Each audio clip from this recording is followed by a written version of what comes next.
Good morning, everybody. We are live. Happy Friday. And I'm here with Judy from Mama SA. Hi there. Hi. So Karen from Mommy in Cape Town will be joining us soon as she's finished an online meeting that she's got.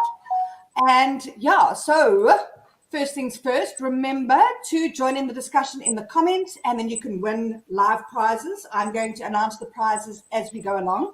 So I don't know what everybody's week has been like this week. Tell us in the comments. My week has been strange. What's happened has been that my kids have gone to my parents. I saw my parents on the weekend. It was so awesome to finally hug my parents and to see them engage with my kids. And it was absolutely amazing. And then I stayed the weekend and I got in my car and I came home without my kids. They're at my parents' door. It feels so good. But I thought I was going to be so productive this week because I don't have kids and I can finally get a whole stack of stuff done. And I had this long to-do list and my body and my mind and everything shut down. And all I've really been able to do successfully is eat lots of ice cream and watch Netflix. So, oopsie. I think I've published one press release and one other post. Yeah, it was. I had so much stuff that I planned on getting done. I have not left the house. I have not done anything other than eat a lot of ice cream. I ate a lot of chips and I watched a lot of Netflix. So, yes, we're not judging. Only because my week has been the same. Yeah, it's like when things don't go according to plan. Oopsie. This week. No, it always seems to be that week that you decide that you are going to do the most, that you end up doing the least. 100%. And I've spoken to a lot of moms this week, and it seems that the theme is for this week, let's not do anything and just vegetate at home. And you know what? I don't think that's a bad thing either. I think sometimes we need to do that. I think also because our lives are so busy and we're always doing so much that taking a break every now and again doesn't harm. Yeah, thank you, Rhonda. Netflix and ice cream sounds exactly like what you need, and that's what I've been doing this week. We've got Nicole, don't feel alone, I like eating. My husband brought me flowers this morning and I was asking for chocolate. I mean, I like flowers, but chocolate is, chocolate. What's your favorite chocolate, Lynn? We've got Hajra. You feeling guilty as well. You watched Netflix the whole week. That's awesome. I've been watching Chicago Fire because it's kind of something I can just watch without thinking. And then I was recommended to watch Maid, which is, it's actually really good. Have you watched that, Judy? I haven't. I don't get much time to watch TV, unfortunately. So I catch it. Yeah, Hamish is too small. Yeah. So I tend to find them all over the place. So I never get to actually sit down and just watch. I think the last thing I actually watched was Sweet Tooth. Yeah, with that was the last thing I watched. We've got Tanya saying Lucifer's out, the new season. I watched a couple of episodes. I didn't really get into it, and then so many people have told me it's good. So I need to go back and give that one another go. But I know Brent watched Lucifer, and he said it was really good. Yeah. Okay, so Hajra's watching Maid. I haven't finished watching it. It's really good. It's about a young mom that's in an abusive relationship, and she leaves, and her struggles trying to kind of get herself on her feet, going to a domestic violence shelter, and living on welfare. And it's really, really good. And I mean, I've been in an abusive relationship with a couple of them before, thankfully not as a mother, because that just complicates everything big time. But it kind of, it's been a bit, it's sad to watch, but it's a really, really good program. Oh, I see. That's Elise, you're coming up as me. I bet that's you. Elise is an admin on my page, so she comes up as me. I see Tanya to me. So yeah. I see Tanya says she catches some when baby's napping. Yeah. I feel you, Tanya. I totally understand. It takes me forever to watch anything. Yeah, well, my kids are away, so I can watch all day. But as long as I kind of give my kids something to entertain themselves with, they're a bit older, so they're 7 and 9. So it's a lot easier to get some stuff done. So what I'm busy with now, what I've just started with, I've actually received this a while ago, but I had to start the Miracle One review, which is supplements and the face serum. So I put this on hold, but I've received a whole stack of Life Gain supplements, nutritional supplements. Oh, the light's not so good. So this is chocolate flavor, advanced nutritional supplement. Boom. And I've got loads more. I've gotten, that's the chocolate. I've got a small cappuccino. I've tried this one. It's so tasty. And then I've got a junior one as well for my kids. And I've got a vanilla. And then I've got a glutamine repair and recovery. And there's another one I've got. Where's that? Replace your meal in a glass. So, these are all, to add to your, your daily intake. But this one, I think this is when you are having one of those days and you don't get a chance to grab a meal. So you can just grab a shake. I don't think you should be replacing every meal with a shake, but this really is a great way to grab in some good nutrition when you don't have a chance to have a meal. So, I was just going to say, how do you mix it up? Is it something you have with water? Is it with milk? It says you can add it with milk or with water, but I like it with milk. I haven't tried it yet with water. I will give it a go with water, but for now, I've tried the cappuccino with milk, and it was actually really good. It came out quite thick and quite sludgy, according to the instructions, which maybe some people like. It's like a thick milkshake, but I added more milk and I watered it down a bit, so it's more like a flavored milk, which is more to my appeal for this. So yeah, I'm going to be writing a review on this, and yeah, so far so good. And you know what, it came it came about 2-3 months back, to be honest, but I've been struggling to get through all my work and everything, and like I say, I had to put that on hold. But I think everything's got a way of working out, and now that I'm feeling burnt out, I'm feeling depleted. So this week I could have pushed myself to do all that work, but I chose instead to go the Netflix and ice cream route, because it just, why not?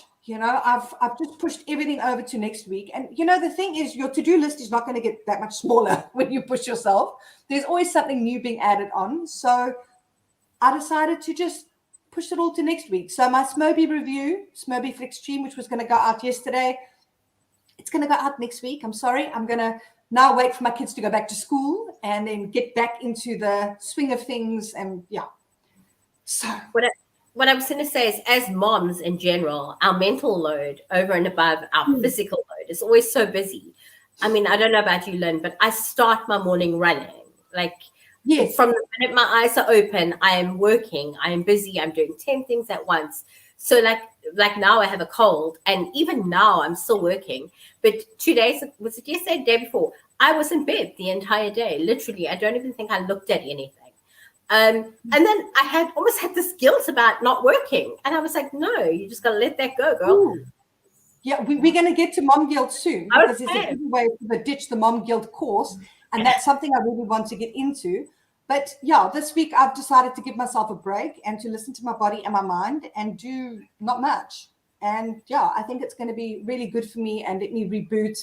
And yeah, the Life Gain is really something that I've been using the last couple of days, and I feel it's been nice, because especially when my kids are here, what do you do all day as moms? You cook, you make sandwiches, endless sandwiches with the crusts cut off. So now to just get up and grab myself a shake and climb back into bed, it's actually been really, really cool. Yeah, Tanya, totally get pushing the to-do list. Yeah, I think that's it. Like, I feel right now that to push myself, I'm not actually going to get that much done, and it's going to be really painful. But if I can just slow down, reboot, and when the kids get back to school, when I have to hit the ground running again, then I can pick up again. So, yeah. Awesome. Jill says, the work never becomes less no matter how we plan it. 100%. This is so true. Yeah. Yeah. Cool. So, Judy, the next thing I want to discuss is fertility. So I want to just go share my screen here. How do I do this again? Window. Okay, here we go. Okay, so what I want to talk about is fertility. So we've got the Salome range that has sponsored some tickets to the Fertility Show Africa that is this weekend. And what it basically is, let me have a look here. Okay, so if you want to talk about fertility, one of the main reasons for infertility can be polycystic ovary syndrome, or PCOS. So it's a hormonal disorder that involves reproductive, cosmetic, and metabolic problems, with 8 to 13% of women suffering from this condition. So due to ovarian dysfunction, it's the most common cause of infertility. And despite the increasing numbers and people impacted by infertility, the subject of infertility is still not a topic that is openly discussed, and it carries with it an unfortunate stigma. So let me just have a look here. Salome.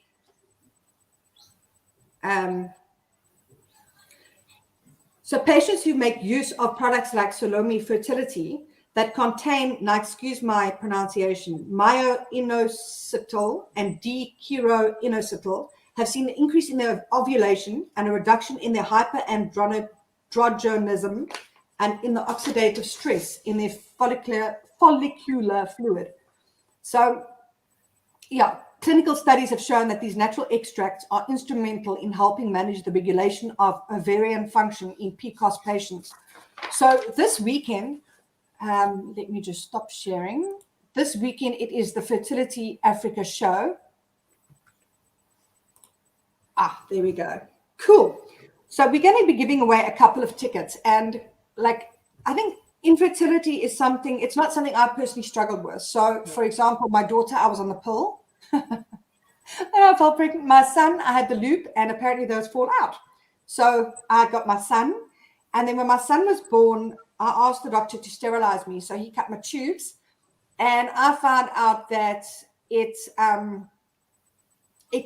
tubes can grow back and you can fall pregnant. And that happened to me. And I had an ectopic pregnancy. So I lost my baby and I had to go to hospital, have an operation, and have my internal bleeding sorted out.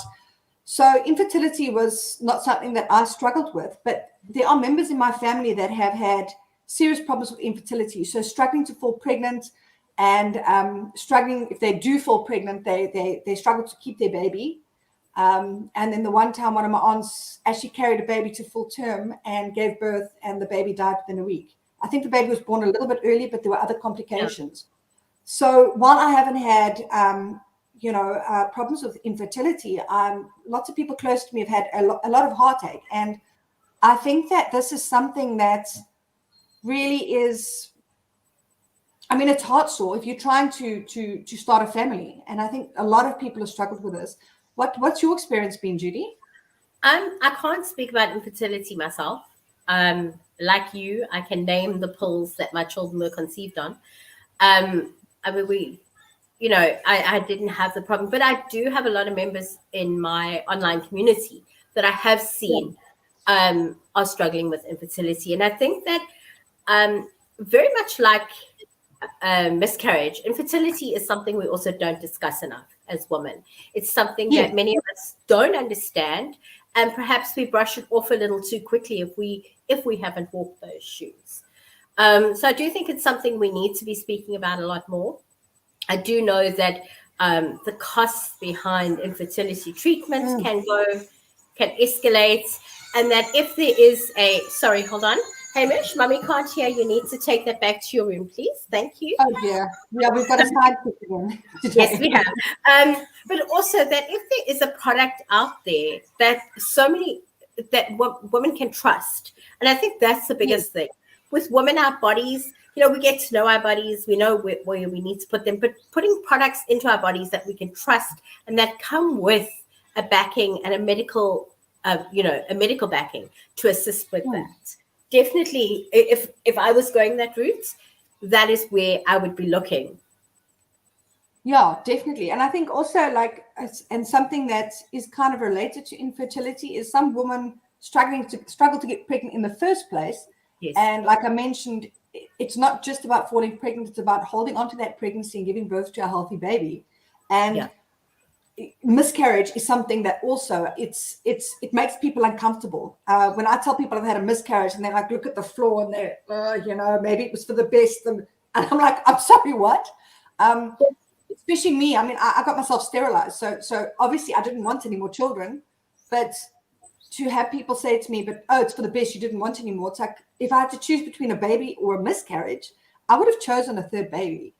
Yeah. It was heartbreaking, and I know people mean well, but it's a very uncomfortable discussion. We've got Hajra, that's PCOS, and she struggled to fall pregnant. I think from my side, I've experienced the miscarriage, and the first thing I remember is I already had 5 children. Yes. So all people were saying to me was, well, it's not like you needed another one. No, I didn't need another one, and I didn't plan another one, but I'm a mom. So therefore, the minute there's a baby there, I already love that baby. And having gone through that alone was one of the hardest things. Because who do you speak to that isn't there judging you? And I think a lot of women in those situations, and perhaps infertility, I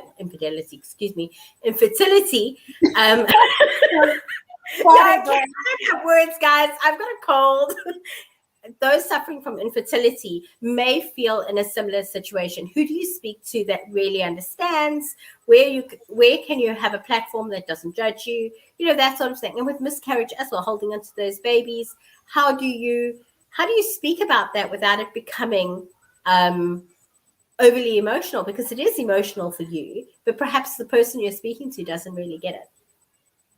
Yeah, I remember shortly after my miscarriage, there were a few people that fell pregnant, and the one woman was actually a mom. My son and her daughter are kind of they're in the same grade, the same class, and she only told me, I think I only realized she was pregnant when she started showing, but she found out she was pregnant at the time that I had my miscarriage, and she said she didn't want to say anything. She kept it quiet because she didn't want to make me feel terrible. And she's right. I noticed everybody that said they're pregnant or had just had a baby, it was like a blow every single time. So I can just imagine if you're trying to fall pregnant, and it's almost like when I had my miscarriage, like everybody's having babies left, right, and center. Every time I go to the shop, it's just line after line of pregnant ladies with newborn babies, and it was really, really painful. So I can just imagine, the pain of trying to fall pregnant and hearing everybody else, with their exciting news. It's really devastating. So, Lynn, is it a weekend show? Yes, the show is taking place tomorrow and Sunday, and there's going to be a whole panel of different fertility experts speaking on a variety of subjects. And let me just have a look here. There is someone from Salome, Africa, a Salome range. Salome has sponsored a talk by Dr. Marinus Tro about PCOS during the fertility show. That's tomorrow at 11 a.m. And there's also an exciting edutainment production of Curse of the Womb being screened for the first time ever at the show, and that's on Sunday at 2:30. And I think this is also something that's interesting, and I was discussing it with somebody yesterday, that it's in some cultures it's considered a curse, or it's like there's a huge stigma attached to not being able to fall pregnant. So there's a huge sense of failure, and I think that's incredibly sad as well. We've got Jill. She also kept mentioning she was pregnant with her baby because, another lady had a miscarriage. It's seriously uncomfortable. Oh, we've got Tanya saying, don't forget to check out Parenting Hub for their Salome competition. I didn't know that they were running a competition. Is it for some of the fertility products, or is it also for tickets? I'd love to know. Ooh. I think it's the products, Lynn. Oh, is it? Okay, well, I'll speak to Judy. I don't know if Judy's around. If you hear Judy, just let us know what's happening. We've got Hadra asking, is the show live? I think it's a live event, and they've got, different times for different talks. So, I'll definitely get into contact with you about that. And I think, it's a great place to just open the discussion. So if anyone is struggling to fall pregnant, struggling to conceive, Hadra, you've added your comments. we're going to give you 1 free ticket to the show. So just inbox me or I'll come and grab you afterwards. Yeah, and if you know of anybody that's struggling to fall pregnant, just tag them so that we can give them a ticket as well. And we've got Elise saying, yes, it's a hamper with fertility products. Cool, guys. So head on over to parentinghub.co.za. If at the end of this video, I'll come and just add a link. I'll go to Julie and I'll just find out what the link is for that competition. We've got Tanya saying, yes, it's products. That's awesome. Cool. We've got Evelyn. Oh, sorry. No, I was having a look. I see Evelyn says that in her culture, she was just saying if you don't have a baby, it's like there is a fault with you. Yeah. Yes. Yeah, definitely. Melanie, does Chanel need a ticket? Let us know. Oh, Nadine, she won one of those competitions for Salome. Congratulations. I hope it brings you lots of joy and success. We've got Sandra saying our communities are the ones that make it difficult for women who suffer from infertility. Yeah, I think it's definitely, there's a huge amount of stigma attached. Alicia, it's true. She remembers the day it will happen and will get emotional, even if she tries not to. And some people would tell her to get over it. Yeah, look, my miscarriage was 3 years ago, close on 4. And I mean, I hear stuff. I sometimes read something on Facebook about miscarriage, and like suddenly, like there's tears coming down my face, and I'm like, what? And it hits so suddenly. It's really, it's a deep-rooted pain, and I don't think that ever entirely goes away. I'm still waiting. I think as moms, our children are a part of us. So even if we lose that, there's always that part of us. So, it doesn't go away. Hi, Karen. Hi, welcome. We're talking about fertility and struggling to get pregnant. Yes, I've been listening in the background. Awesome. Did you have any difficulties? Me? Falling pregnant? No. Emily wasn't planned. But best surprise ever. No, I'm actually probably one of the lucky few.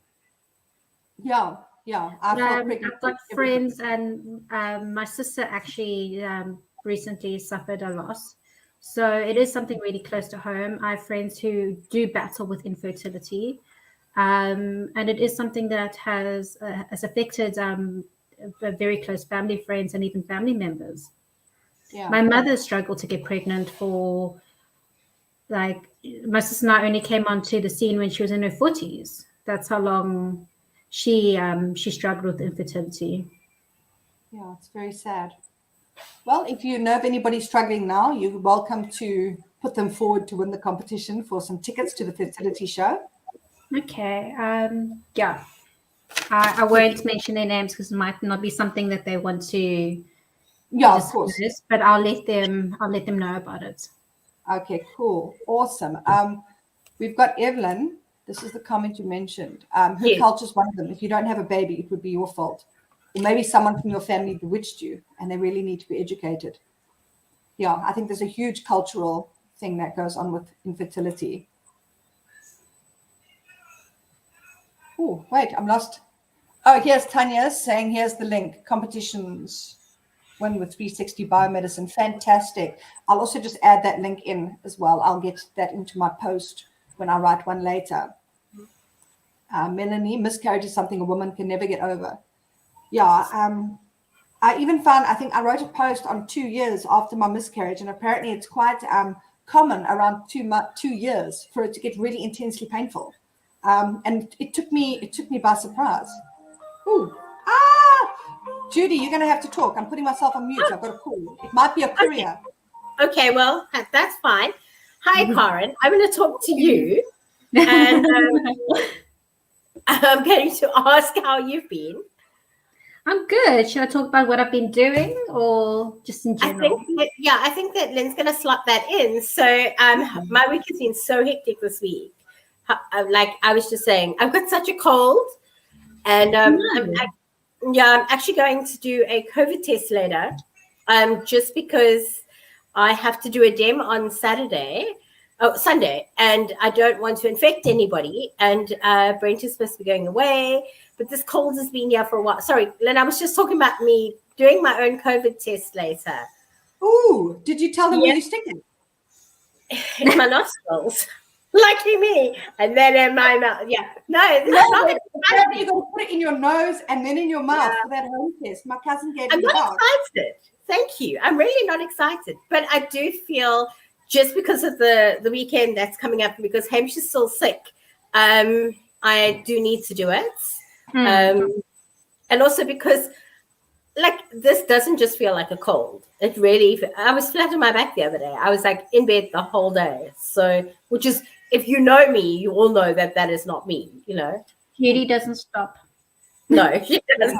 So yeah, it's been a fun week. Perfect. Okay, so I've got, Melanie. She said Chanel would love it too. So just pop me an inbox, Melanie, and we will sort it out later after the video. Ooh, Elise, the COVID test is not painful, just uncomfortable. I do believe that. I do think it's just going to be uncomfortable. I'm very glad it's me doing it and not somebody else. I did that test because I had to go visit my cousin and her dad, and he's got he's in a very bad way with cancer at the moment. So I did a test when I went there, and my cousin, and she's actually a home carer, and she said you must just stick it up and swirl it around a bit, but not like right up. And you hold it there for 10 seconds, and then you put it in your cheek and you swirl it around your cheek for 10 seconds. I mean, and I checked with her. I'm like, nose, then mouth. You know, can't you put it in your mouth and then your nose? I do a thing there. Yeah, but it wasn't painful because you do it yourself. You know, my husband's had a COVID test, and he said it's quick but painful. Uncomfortable. So I think when you're doing it yourself, you can control the pressure. So you at least control the pressure and where it is in your nose, and that's. And also, I had my nose pierced, and whilst that is nothing similar to a COVID test, just the fear of somebody being near my nose with a gun to pierce it, to put a piercing in, had my stomach knots. So yeah. Ooh, I've got we're jumping in and out of COVID tests and fertility. But fertility is not mainly a cause on women, but often men as well. But the norm is that the women are blamed. And I think that's a really good thing to look at. I mean, there's sperm count, there's all sorts of stuff. It could very likely be that the man is infertile, not the woman. But I think this is where the discussion needs to go. And I think it's a couple thing. It's not just the woman that has to go and get help. And I think this show this weekend is going to be very helpful in just opening up the conversation and learning about infertility.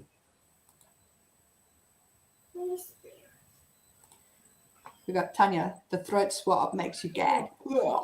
Thanks, guys. I'm not feeling any better about this. Yeah, we've got Sandra.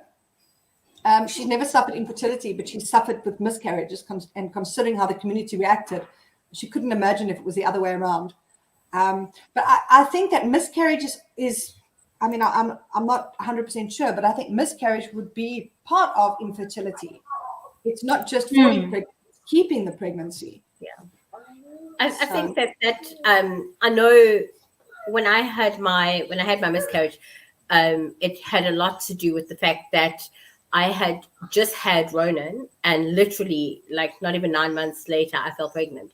So my womb was the lining was incredibly thin. So the egg couldn't attach. So although the little baby had grown, it really had nothing to hold on to.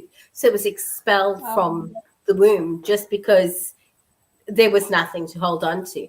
And I think that, after that, I was told I wouldn't be able to fall pregnant. And I felt, I must admit, I felt like devastated, because I was like, I know I had 5 kids and I shouldn't, because this is what society tells us. You shouldn't be wanting another one, right? No, I didn't actually want another one. Like, if you'd asked me, it's not a conscious decision. And Carrie Ann was born like a year later. And I was like, okay, well, look at that. Apparently I can. So it wasn't, it's not like I tried to have the baby. And it's not like I was sitting there, as a lot of ladies I'm sure are, wondering, how do I overcome this? And that's something. Just like anyways have a baby. Well, I think also it's something that the woman holds most. I mean, I know men feel, sometimes I don't see it, but with my experience, it was a while after the miscarriage, and I said to my husband, how are you doing? Are you pregnant? And he said, but it didn't happen to me. And it's like, yeah, it happened to me. It was my body, but it was your child. I think men struggle to. I mean, my husband did struggle, but I think men are able to like compartmentalize it better, or I don't know if that makes sense. But it was like when he said that to me, it was like my heart kind of like did a dive. I think I agree. Men should definitely be included. Yeah, they definitely should. Fertility is definitely both ways. And here we have Elise. We're doing a dual conversation here. Elise didn't know something can go so deep in her nostrils. She had a COVID test. Elise had COVID, and she struggled with it. It was quite bad. So yeah, awesome.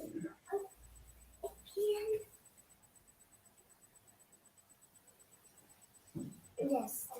And then Melanie, yeah, she also had an ectopic pregnancy. Sorry. And then a year later, she fell pregnant with her son who is 11 years old now. And I think the ectopic pregnancy, talking about conflicting feelings, like Judy, you were saying that you didn't want another baby. You had 5, you fell pregnant, and then it's painful. And for me, I didn't even know I was pregnant when I went to the hospital. I found out at the hospital. I drove to the hospital thinking, oh shit, I hope my appendix isn't bursting. Please don't let it be my appendix.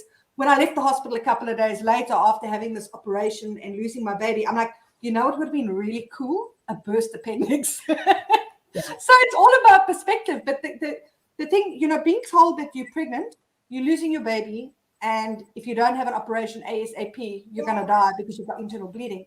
It's kind of a lot to take on, and it's such mixed feelings because I didn't want to have a baby. That's why I got sterilized. And because I was sterilized, that's what caused the blockage in my tube and prevented the baby from embedding in the womb.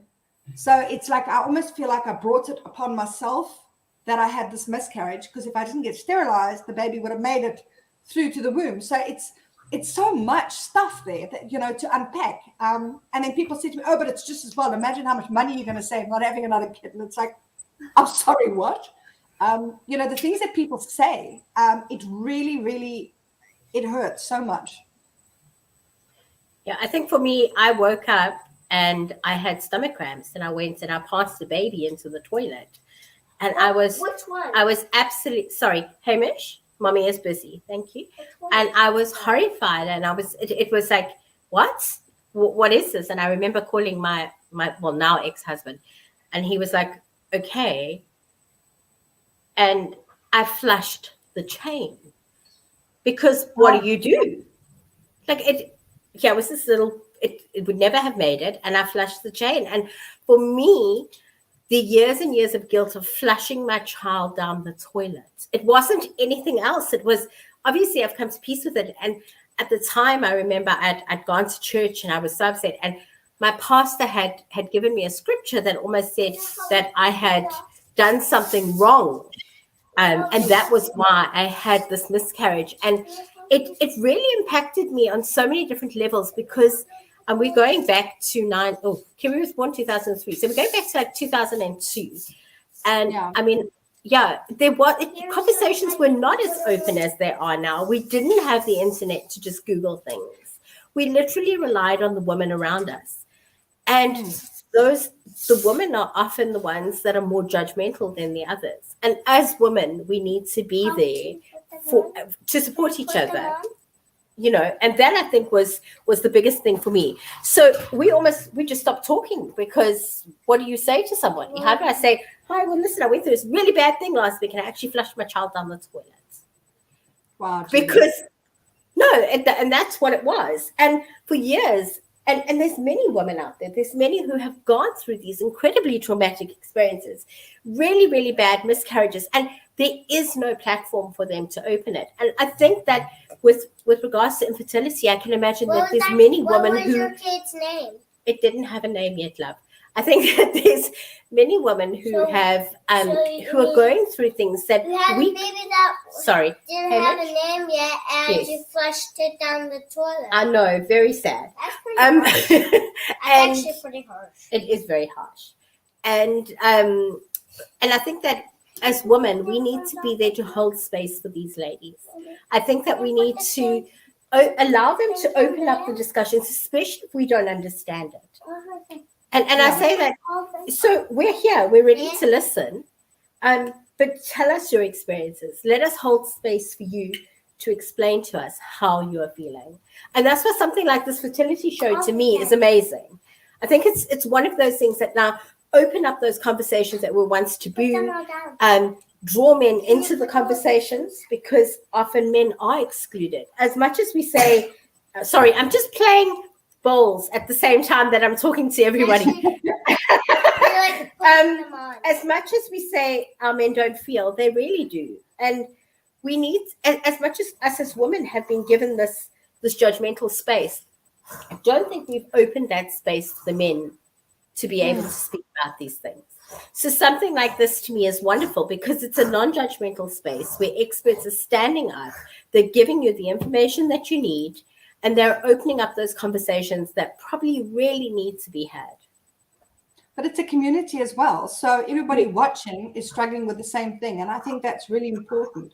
And when I published my blog post about my miscarriage, I think it was about 10 days after my loss, the amount of comments I received with women sharing their own experiences. I mean, I used to read the comments with tears coming down my face, but it was healing to know that, I mean, I wouldn't wish it on anybody, but to know that other people are going through the same experience and that we're all together in this and they know exactly how I feel was, that was really healing and really good for me. So if you can connect with other people that are also struggling to conceive, it would be really good. And we've got Iman that also didn't know she was pregnant until she had a premature birth and the baby didn't survive. I'm very sorry to hear that, Iman. If you're still trying to fall pregnant now, but I see you've got a little baby in your photo, so that's really nice. But if you are trying to fall pregnant again and you are struggling, let me know, and then you can grab yourself a ticket. I'll just write your name down here. So just let me know if you want one, and we'll sort that out for you.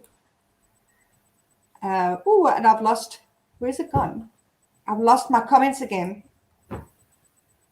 It's coming in fast and furious. So we've got Avril.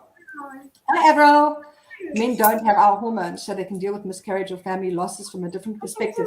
Totally. And I think, for my husband to be able to say, well, Lynn had the miscarriage. It was Lynn's body. It was Lynn's baby.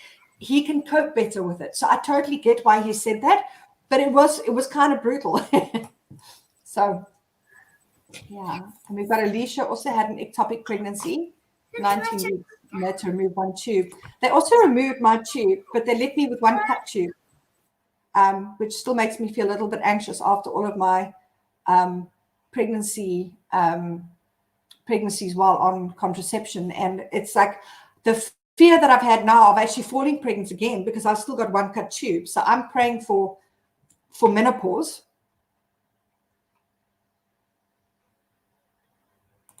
Alarise, people should realize the world needs more kind people in acts and words.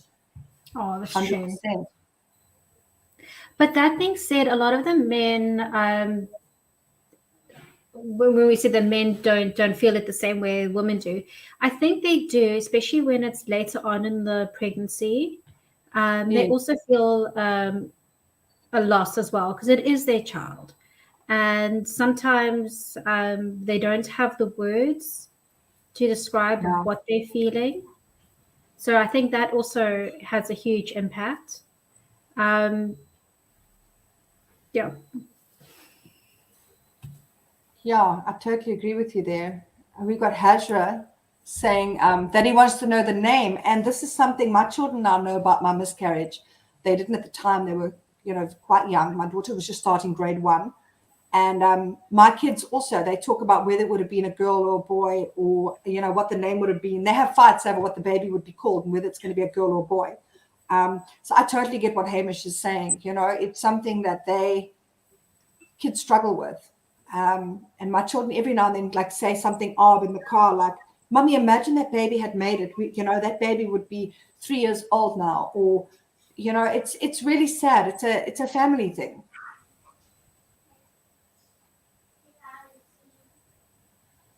Yeah, a support group for women with infertility. and have experienced miscarriage would be so awesome. And I'm sure that there are support groups on Facebook. And I'm sure that if you take part in this fertility show, they are going to refer you to resources. It's the support is a big part of it.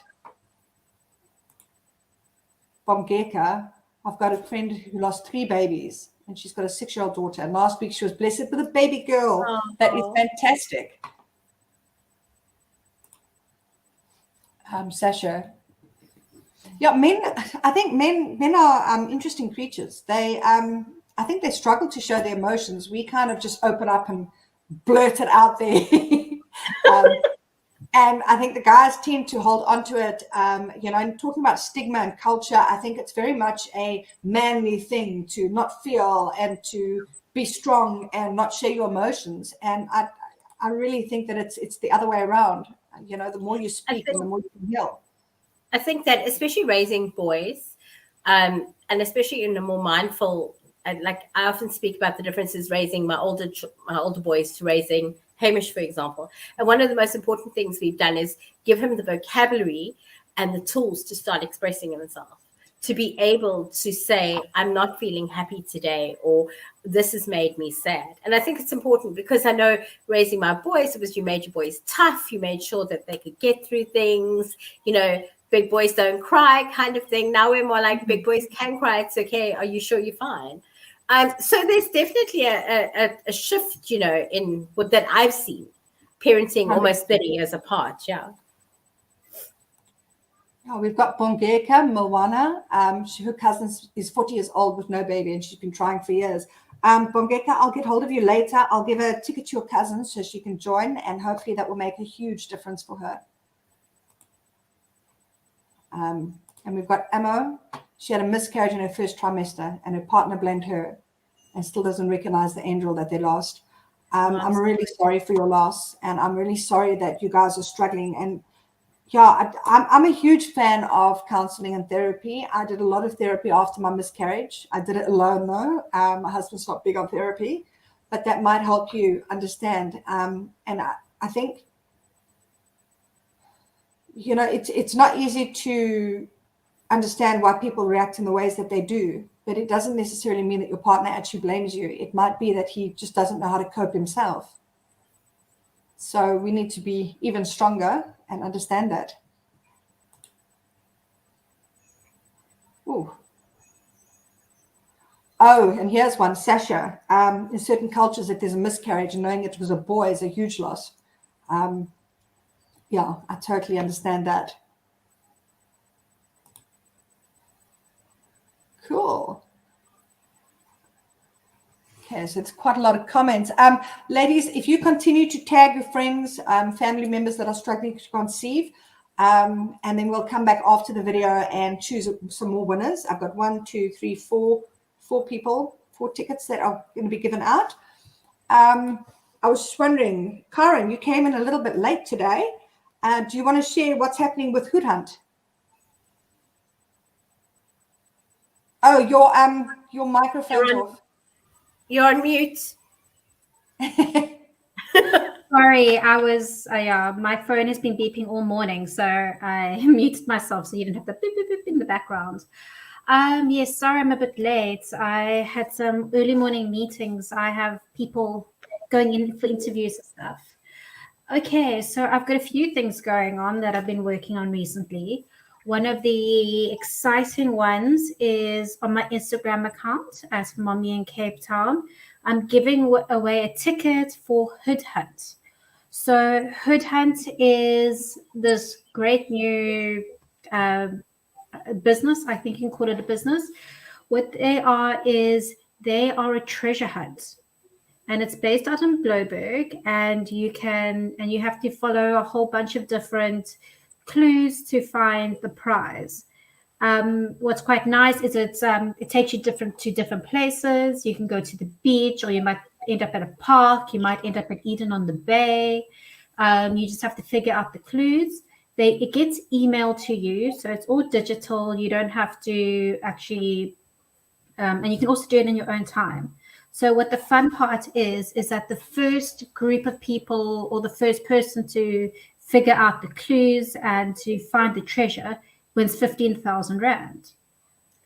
So that's something quite nice and fun for you to do as a family, especially the families with older kids.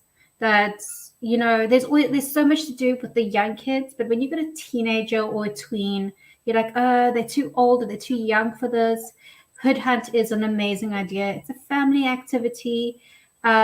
If you take your dogs, please put them on leashes. It's actually a law of Cape Town that in public spaces, your dogs have to be on leashes. So if you can head over to at Mommy in Cape Town on my IG account, you can enter there. I will be announcing the winner this evening. Oh, that's exciting. That sounds like a really awesome competition. I actually saw that on Instagram, but I didn't have a chance to jump in yet. I'll do that after the video. It's on my wish list. The hunt is on my wish list. I was like, my idea is like a group of ladies. Like, I know my kids would love it, but I'm like, how much more fun? Just a group of moms or friends trying to sort out clues. We did. I don't know if you guys have ever done. What is that one where you locked in a room? Oh, the secret room. Yes. Yeah, and you got to get yourself out. Well, the group I went with, we did not get out. Like, we weren't even halfway through. So I'm just saying. With your shampoo and your champagne and your beer. Exactly. I suck at these things. I would have the most fun. There's one of those in Lullabon now, apparently. I would like to give that a go. But I think, treasure hunts are really cool. And when I did something with my kids a while ago, they came home from school and I thought, let's mix it up and do something exciting. And I left them clues. And they had, each piece of, when they arrived, I gave them a piece of paper each. They each had their own one to do because there was quite a difference in their reading abilities. And I gave them each clues. And they ran around the house from place to place, finding their new clues. And then right at the end, I've got it's like a jewelry box, but I don't really have any jewelry, but I've just got like stuff in there, like my scrunchies and things and my hair clips. And I had in there 2 of those, the chocolate coins. So they had to get all the way there and they found it at the end and they loved it. So, I mean, I would think a treasure hunt for family is absolutely fantastic. We actually changed Easter up this year. No, it was not this year, last year. I don't know, 2020 and 2021 are kind of like 1 year for me. Because of COVID. So first Easter last year, we were in, I think it was the big lockdown and we couldn't do anything. And so we felt sorry for Emily, who's an only child. So what we did is we zhuzhed up Easter a bit and we turned it into a treasure hunt for Easter eggs to make it last longer. So you have to go find something purple. And then she would go and find the Easter egg around something purple. So it was by the purple flowers.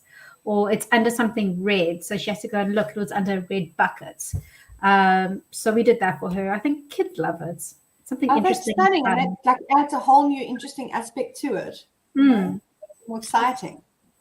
Yeah, the first time we had... there was something I saw here.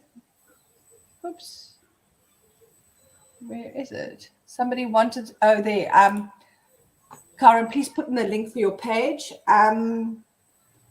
You can, we'll come and add the link later, or I think Karen can come and add the link later, but also you can,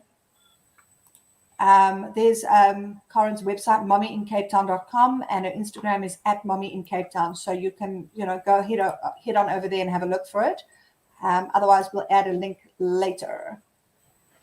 Oh, escape room. Yes, that's what it's called. Not secret room, escape room. Thank you. It's my Friday brain. It doesn't work in the live videos. No, my brain just kind of completely falls out when I go live, and then I feel so silly. Sandra's saying it'll be awesome as a group of moms. And also, Sandra, you said you've got a family member that's struggling to fall pregnant, so I'll give you one of those tickets so you can connect with me. We've got Letwin that had a miscarriage and she's still trying. I'm so sorry for your loss, and hit my inbox or I'll come find you later and I'll give you a ticket to that fertility show.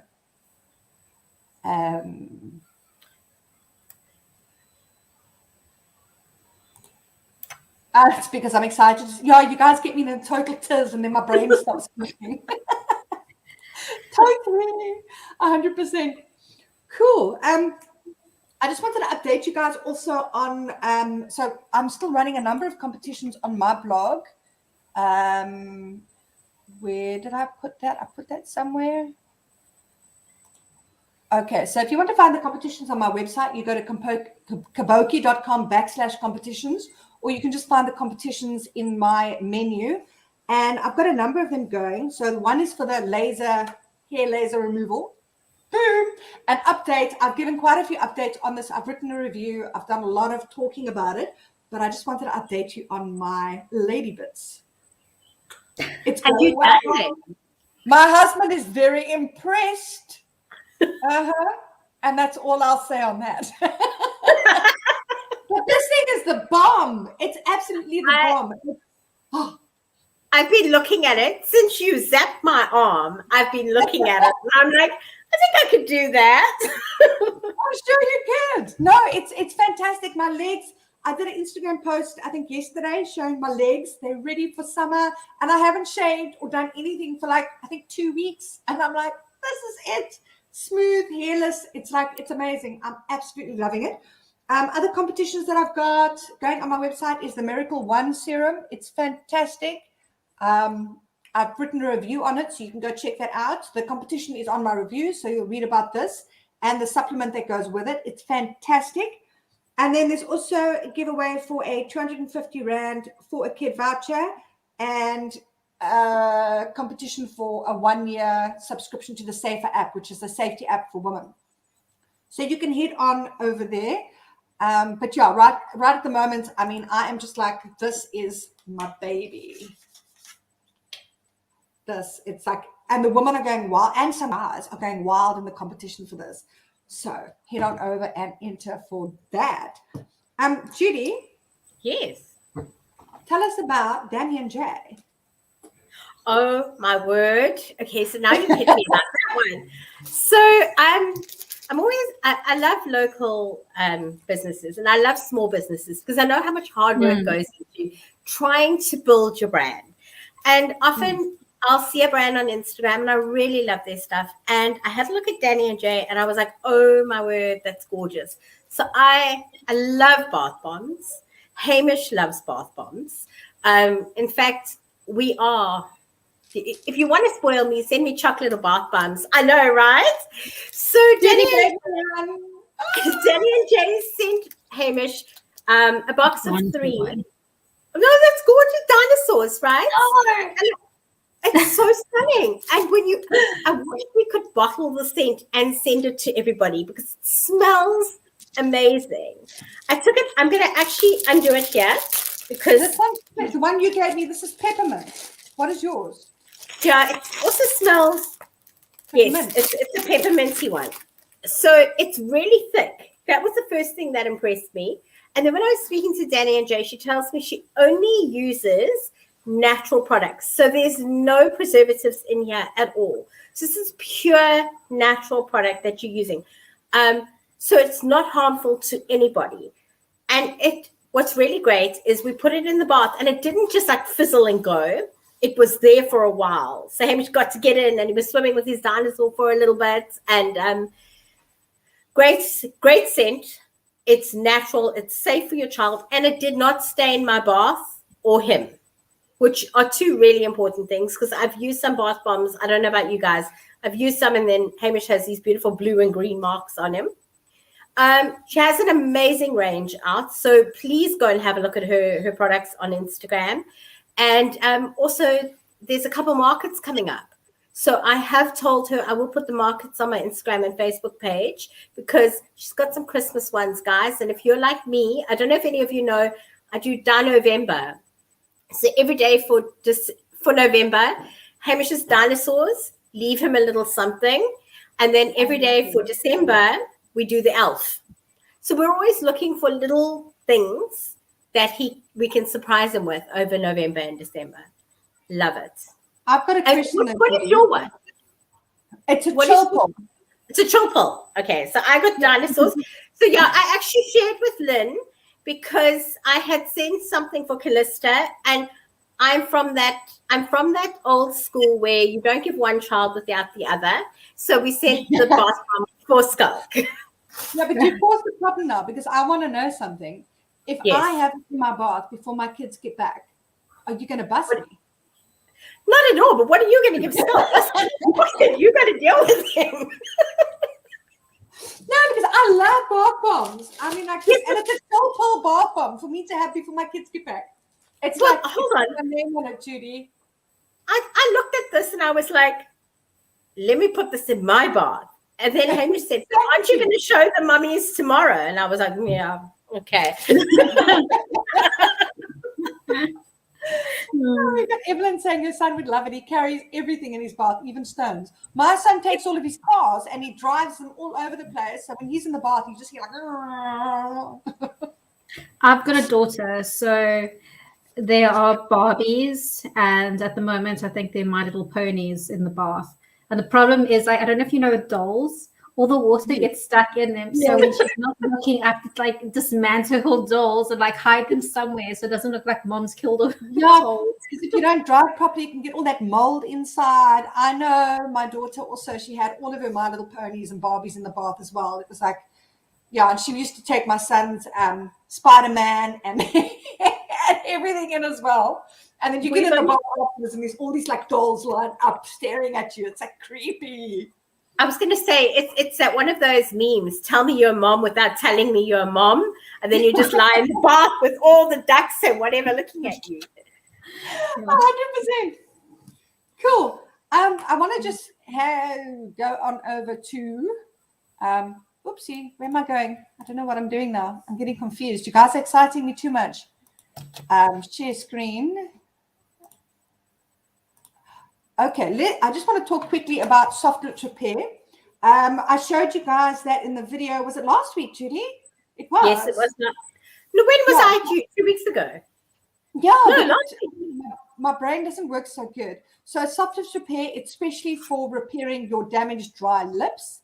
And we're going to be giving away one of the menthol and one of the cherry. And it's going to come in. I'm going to show you now. There we go. Yeah, there we go. You're showing it. And it's going to come in a bag like this. And it's going to have one cherry and one menthol soft lips lip balms. And I'm just wondering how many ladies use lip balm? Chat to us in the comments. And also, who packed lip balm in their hospital bags? Oh, yes. Yes. I forgot it. And that aircon. Sorry? The aircon in the hospital rooms, it's havoc with your lips and your skin. I didn't pack it, and I had it on my list, but the thing is, I labored at home for 42 hours trying to give birth in a water pool, a birth pool. And then by the time I went to hospital, I wasn't really compos mentis. I was, after 42 hours of labor, I was a little bit out of it. So I didn't remember it from my first birth. I had my bag packed about 4 weeks before Hamish was born. I was ready. I was done. I was finished. Can we do this now? So the bag was packed and waiting. And then there was another one in my handbag on the day that I went in. Yeah, with my son, I was prepared. But my daughter, I was going to give birth at home. So I didn't pack everything in a bag. I did have an emergency bag packed. But I actually really, really thought I was going to be giving birth at home. And that didn't really happen. So we've got Bongekwa, she loves.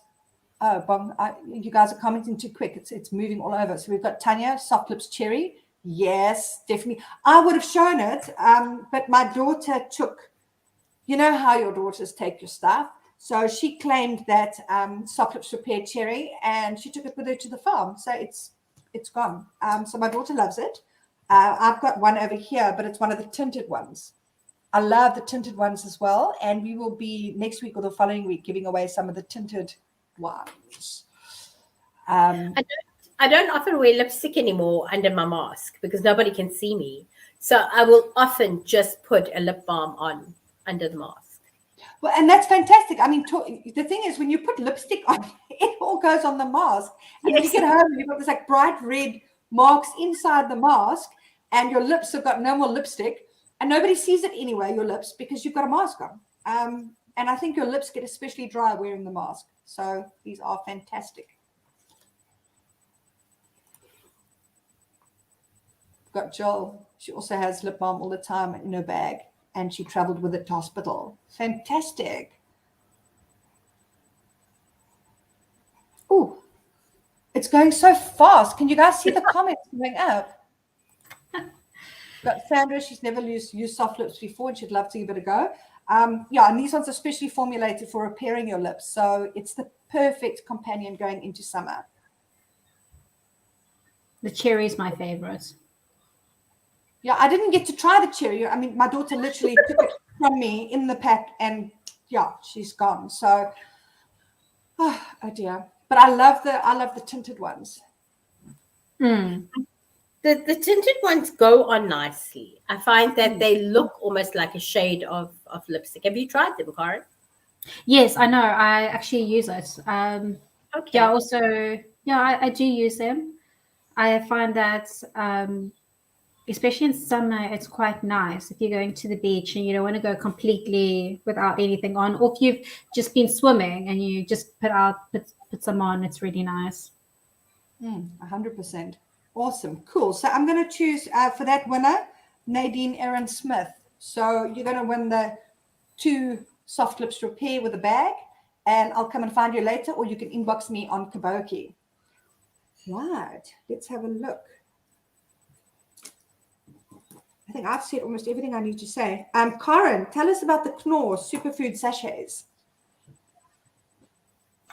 Okay, so I got contacted by Beauty Box, what's Beauty Bulletin, sorry guys, through their brand advisor page, and they asked me to do the new Knorr cup a snack. I don't know, you all know Knorr, you all know their cup of soups. So basically this is a noodle. It's like a noodle drink, kind of like, their cup soups where you pour the water and you mix it, but it's thicker. Okay. So it's like more filling and quite nice. I think they're R15.99 each in the shop. It's great as a little snack. But what's really interesting about the range, I'm actually trying 3 different versions at the moment. They're new 50 superfoods. So it's foods that are more sustainable from a point of agriculture. Because food insecurity is a huge problem that we're having. Madagascar, they're in a famine. I think I don't know the exact numbers and everything, but almost 40% of them don't have a sustainable source of food. They don't know where the next meal's coming from. And this is a problem that we have in South Africa in general, but it's going to be something that's going to impact the world. Going on, food sustainability is a huge issue for me. Judy knows that I'm on to recycling, eco, being green, living a greener, friendlier life. So what I liked about it, and I know that Knorr's a big company and they've got the marketing behind them and everything, but I love that the 50 foods that they've introduced into these meal packs are sustainable foods that aren't going to affect. So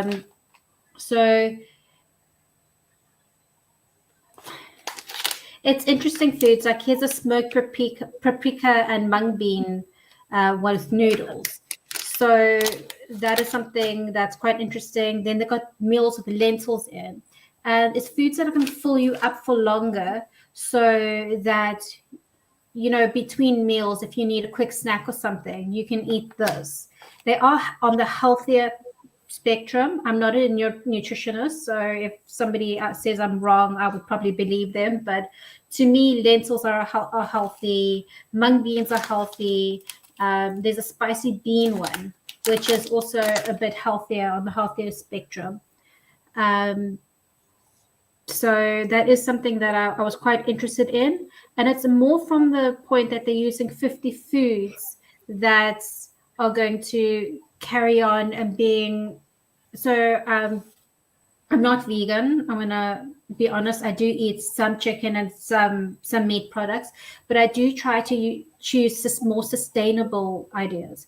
So I do more sustainable options. I prefer to choose foods such as free range eggs. I would choose free range eggs over general eggs because of how the animals are treated. 100%. And also legumes. I mean, it's fantastic to include that in your diet. So the lentils and the beans and all of that, it's really, really awesome. I'm just wondering, I'm looking at the comments here. We've got Elise that says she's been trying forever to get chosen for Beauty Bulletin samples.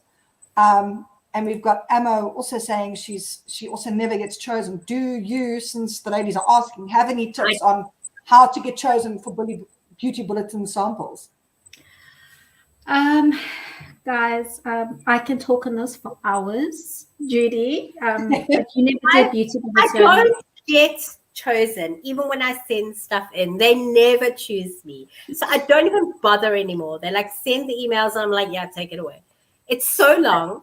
Okay, guys. To fill in their form is so long. It's market research that they're gaining on the other side. And I'm still filling it in and getting nothing.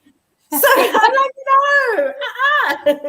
When I first started blogging and doing this, I started with Beauty Bulletin and Brand Advisor because there were easier ways of getting hold of the brands and actually having something out there. So I had something to send into the PRs.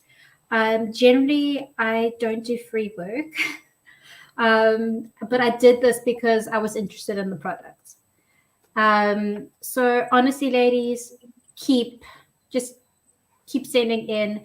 Try get your scores, your stats up a bit.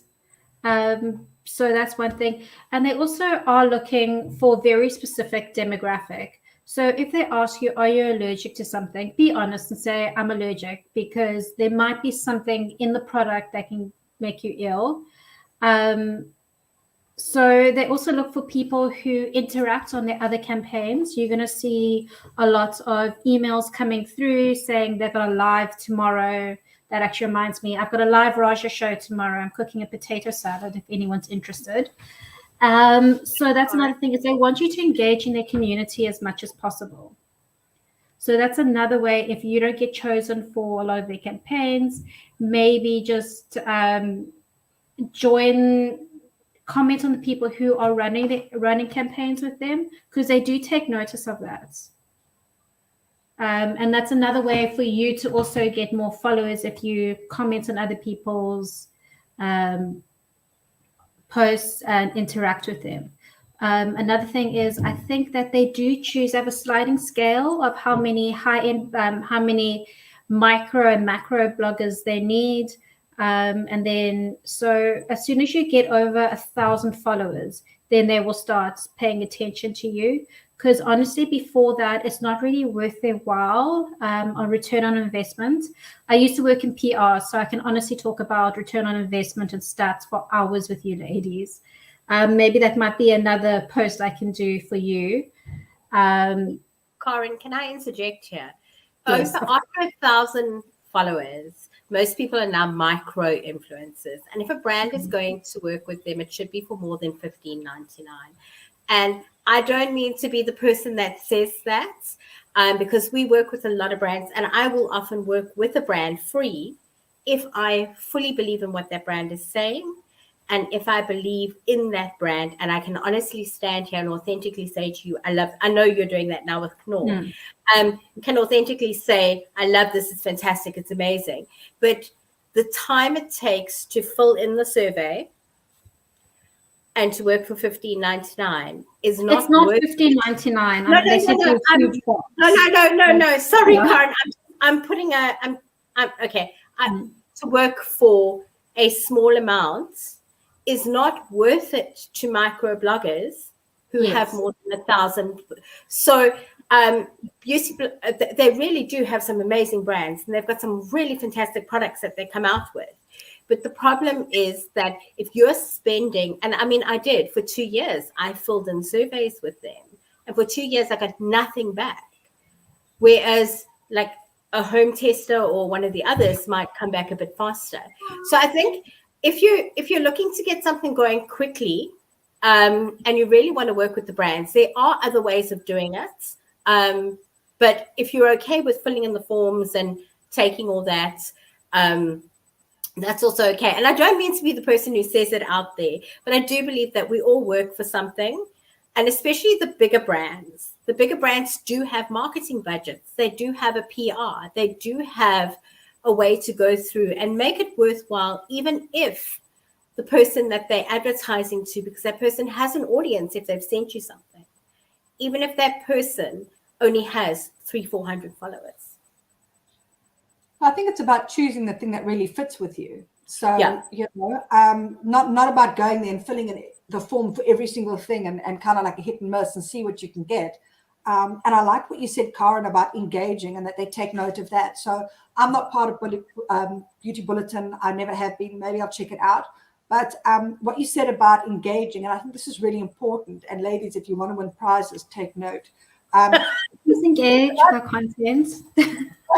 It's about engaging in a deep, meaningful way. It's not about going onto every single campaign and saying, yo, nice post. This is nice. Lacquer. Give a smiley face. It's about really getting in there and talking about the product and engaging with the influencers. And that goes on my platform, Karen's, Judy's, and for people that are taking part in Beauty Bulletin. That's what people are looking for, the deep, real, proper engagement. And I'm busy trying to grow my Instagram channel. And if you guys are going to be on there commenting and really engaging with me, I will really notice you at this time. Hint, hint. I think it's somebody just asked us for free samples. And I think well, it's not free because you're doing work for them.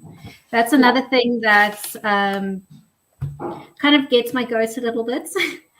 A lot of people think that, oh, I've sent you a product. I sent you something for free. Why haven't you done 3 blog posts and a video for me? And I'm like, dude, it's a box of biscuits for 45 Rand. My airtime alone, my data alone, my time to create this content for you, it's my camera. It's my editing. Is that yours, Karen? Sorry, work from home situation. We'll go to that. This is for behind the scenes. Yes, behind the scenes. It's all of it's all of your time that goes into creating all of this content for people.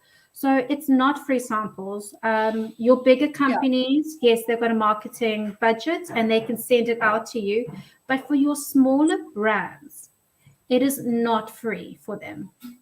It's it's their hours of learning how to make this product, their own resources as well. So I prefer to use the word trade exchange, because if you go to a PR or any brand and say, I want free product, they're going to say no. If you say, I would like to use some samples of yours to create, to create content for you, would you be interested in a trade exchange? It's just more professional to use that kind of terminology.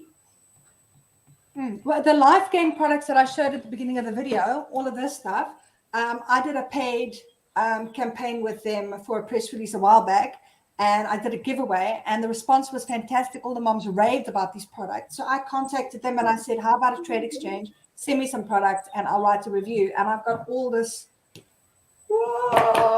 stuff. I've got loads of it. So it is, but this is something, I don't always work with trade exchanges, but if it's something that I really want to try, I'm enthusiastic about, and it fits where I am in my life, and it's a good fit, then I'm going to go for it. And I think that's really important, because when you bring something up that's really interesting, I get a lot of people contacting me saying, I'll send you like one scrunchie and I want a review and a YouTube video and 10 social media posts, and I'm like, that's not really going to happen. I'm sorry, because I like scrunchies. I wear scrunchies every day, but it's not going to be a good, fair trade exchange. At the end of the day, what we do is work. It is our career. It's how we earn our living. And I love trade exchange, and I love a trade exchange because usually if I've agreed to a trade exchange, it's a product I can authentically sit here and go, I love it. It's amazing. You see it in my face. I get all excited about it. And but at the same time, I also love a trade exchange who treats me as a professional, because 4 years down, working with as many brands and big names as we have, that's what we are. And 100%. yeah, so it's not that we're knocking anybody, because I don't mean to knock big brands or companies. It's just I do feel that, especially since COVID showed the worth of content creators and online marketers, that there should be a real-time value to what you are promoting. 100%. And this is a trade exchange. They contacted me. They're like, and I'm like, send it quickly. I need this. But that's what I do is trade exchange. Is it something that I would find valuable? Is it a service or product that I would spend my own money on? Then I would do a trade exchange. If it's something that I wouldn't spend my own money on, or if I know the company has budget. I mean, if Coca-Cola contacts me and says it's a trade exchange, I'll say no. I know that you pay people millions to wear a hat. So no. Also, it's not something that, it's also a brand that doesn't really fit in with my deals and my theme, my niche of my blog. And everyone here, Judy and Lynn and I all have very different niches, even though we're parenting bloggers. The brands that contact us are very different. That's another thing with being a small micro and nano blogger. You might not have 1 million people following you, but if you have, even if you have 30 people who are following you and they engage and they will buy something because you say, hey, this coffee is the best coffee in the world, and you will go out and buy it. Guess what? Brands are going to phone you. They might do a trade exchange, or they might even pay you to do it. I've had well-known brands big brands that I didn't even think I'd be on their radar, phone me or actually email me. They don't phone anymore. I don't think people use phones anymore. To actually call, saying, hey, would you do a paid campaign for me? So there is a way of doing it, and they do look at your reach, and they look at your engagement, and they'll often ask for your stats. If your people are their demographic, so keep looking. If you know on Instagram or if you've got a blog or something, keep looking at your stats. Who is following you? Where they're from? What age are they? Because you will be able to go to PR and say, hi, I see you got a new beauty cream. It's vegan and it's for anti-aging. Look at my followers. My followers are Santon moms. They're all vegan and they're all 45 and older, and they can spend 1,000 rand on your cream. Just an example. And if that is that brand's target market for that product, they will work with you. I think another thing that is important here, Karen, and we kind of touched on this already, is that it's important to be authentic as a blogger. Yes. And so it's interesting now. Let's take alcohol, for example. I'm an alcoholic and a drug addict. Sorry, so I've just got to mute you. I don't have a problem with alcohol as such. Well, no, alcohol's not the problem. I'm the problem. So, for example, I've published press releases about alcohol on my blog before because I don't mind doing that. I'm comfortable with that. And I don't mind going to an event where alcohol is served. I just don't drink the alcohol. But I was invited to an event. I think it was that gin brand. Yes. And it's a gin event. And in that case, I'm not comfortable to go to a gin event. I'm comfortable to go to an event where gin is served. And I'm comfortable to post a gin press release on my website. I'm not comfortable to post photos of myself at a gin event. And then Judy, for example, doesn't like posting about alcohol at all, as I understand it. Judy? I don't like to I won't promote an alcohol brand as such, but I'm happy to. So, for example, if I've done a wine tasting or I work with you cooking that, so if the bottle of wine comes with it and it complements the meal, and I can represent it in a way that doesn't just say, go out there and drink yourself silly, then yes, I'm quite happy to do that. Yeah. So, and also you don't do anything to do with marijuana and CBD oils, and that's your personal preference. I'll post about CBD, but I won't put myself in an influencer thing with CBD. I've got no issue with CBD. I think it's fantastic. In the right circumstances, I won't put it on my skin. And for example, I've accepted whiskey recently for my husband. And we went to a wine farm a while back for wine tasting and for accommodation. But my husband had to drink everything, and I took photos of his hand because he wanted his face with the alcohol. So, like I said, the problem isn't the alcohol. The problem is me. I can't touch the alcohol. So, as long as I'm comfortable with what I'm doing, I think it's fine. So, the alcohol's a good thing because I think, Karen, you focus on alcohol a bit. Yes, I do wine blogging and where to go, family-friendly wine farms. I actually am a sommelier. So I talk about wine from the point of actually tasting it. I enjoy it. I love it. I love going to wine farms with my daughter and doing fun experiences. I want to put it out there. I do in no way do I support drinking and driving. You have one drink, get a taxi, have a driver. That's one thing that I try to really push on my blog. Drink in moderation. If you're under 18, guys, it's the law. It's not just the law. I can speak about personal experience, what happens when you drink and drive. I've spent time in jail for it. Yes. And I've come close to hurting people. So I've changed my ways. I've found recovery. But I mean, it's the law, but also, I mean, it's seriously dangerous. And the day that you kill somebody is going to be a very, very dark day. I'm also very conscious of drinking in front of my daughter and what I say and the terminology I use around alcohol and any substance. I think Judy and I have had long talks about this, about the mommy wine culture that I've experienced even in my own family and my friends, where they get home from work and in front of their child say, "Oh, I have to be with you all day, open a bottle of wine." Yeah. This is not how you deal with stress. This is not how you deal with if you're stressed and your coping mechanism is to open a bottle of wine. I think you need to look at how you deal with that. I think from that point of view, this is where my blog comes in. Is whatever I put across, I want to know that what Hamish reads 5-10 years from now, he's not embarrassed by, and he's learning from, and he goes, my mom didn't sell herself short for a brand.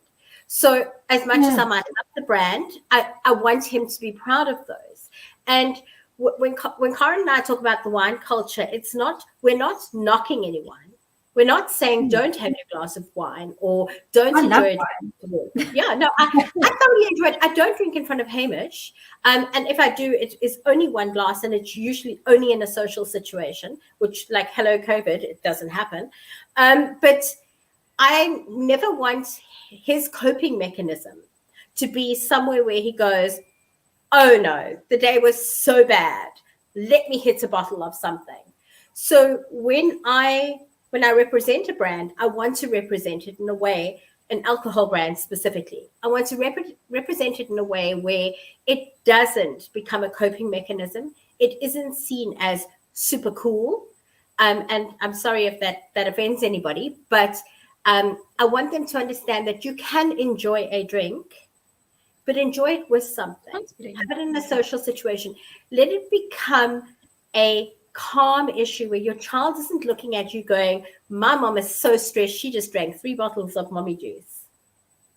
Well, guess what? They tell their teachers and their friends about it. Because everything.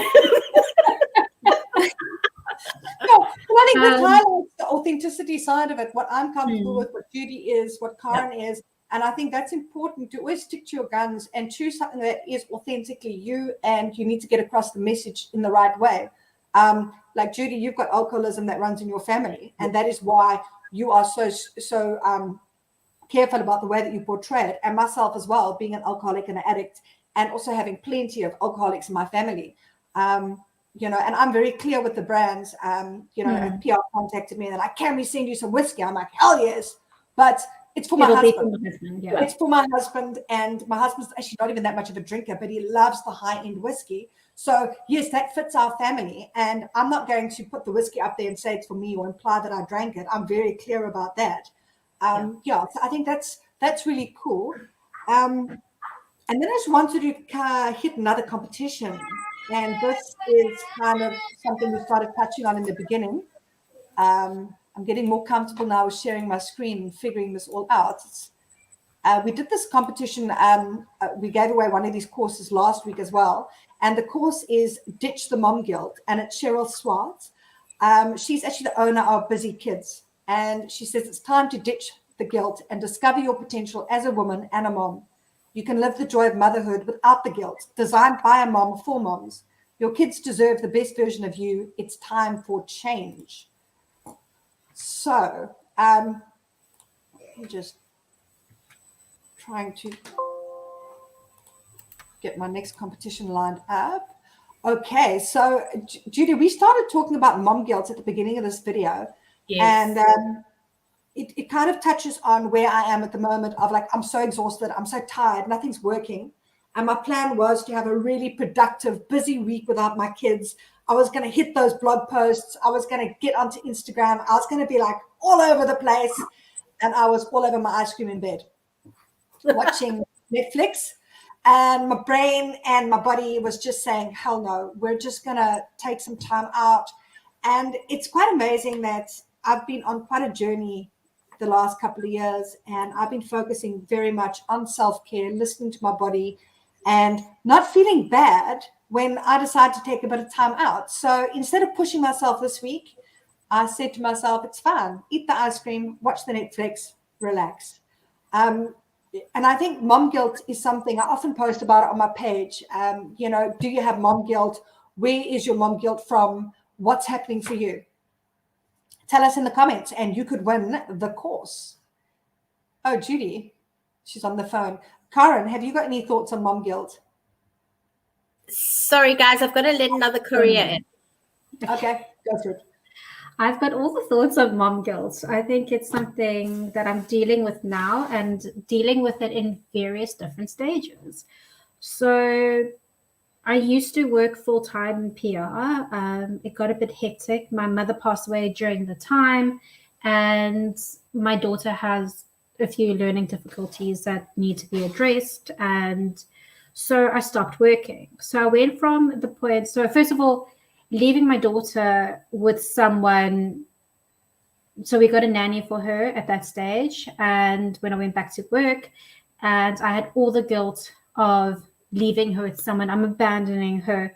When I was at work, I was thinking about my daughter. When I was with my daughter, I was like, oh, sure, but I'm not producing the amounts of work that I need to. And I need a job to be able to provide for her. Then when I stopped working and I decided to stay at home and look after her, I had this, again, the guilt of I'm not providing for her. We don't have the finances to send her to special classes. We don't have the finances to do, take her to mommy and me classes, all of that. You always are just in the space of feeling guilty. And then now I've started working again. And then again, she's been on holiday. And again, she just wants to be with mommy all the time. But mommy has to work to be able to provide for her. Hi, Hamish. He's such a cutie. So, yes, there's this continuous thing of mom guilt that I'm not spending enough time with her and not giving her the emotional support that she needs. Like when she walked in here earlier, I have to mute and go, mommy is busy with something. She's busy working. If I'm on a telephone call to a client, instead of having that 100% attention that she's used to, and also that, I don't know if kids want your 100% attention, but they also want you to engage with them and know that this is mommy and me time. So I do try my best and I fall short a lot. I'm by no chance a perfect mother, and I'm willing to accept that. But Emily and I have a good relationship, and I do try and block out an hour of time where it's just mommy and me time. The other night we did face masks together. We made our own face masks and we put our hair up in towels and we did face masks together. she loves to paint her nails. And even if it's like 20 minutes of riding her bike around the streets, I will, in our neighborhood, not like in a road or something, but just having that one time, kids crave it and they need it. And I do feel guilty that I don't have, after a full day of work, it's hard for me to now go down to her level and give her the emotional support that she needs. But I'm trying. Really, I'm trying. So mom guilt, all of it. If that's what you're getting at. Yeah, I totally relate. And I think during this pandemic, it's been, I've done quite well though. Kind of building on not feeling guilty and self-care and looking after myself. But, one thing I've always felt bad about is that I work from home so that I can, I like working from home, but I work from home so that I can be here for my kids when they need me. But because I work from home, often I pick them up from school, I come home, I do lunch, I do homework, and I'm like, no, you're on your own. I've got to go ahead to work. And then they want to talk to me, and I'm like, I can't. I've just got to finish this. I've just got to finish that. And it becomes hard. And, I've spoken to my husband about it a lot of times, and he's really supportive. And he says to me, but a lot of kids go sit in aftercare. They do nothing all afternoon. They don't really interact with you. They don't see you until supper time. And then you just bath, they get bathed and put to bed. So I think moms, it doesn't matter where you are, you're going to have mom guilt. I feel bad because I am at home with my kids, but I'm focused on my work because I've got to provide an income and I've got to feed my family. But some moms are not with their kids because they, the kids are aftercare because they're working, providing for their family, and then you're tired when you get home. So, I think we really just got to give ourselves a bit of a break here. Something that I implemented with Hamish when I realized that my workload was getting a lot busier was to give him the tools to express where he was at, because he was frustrated.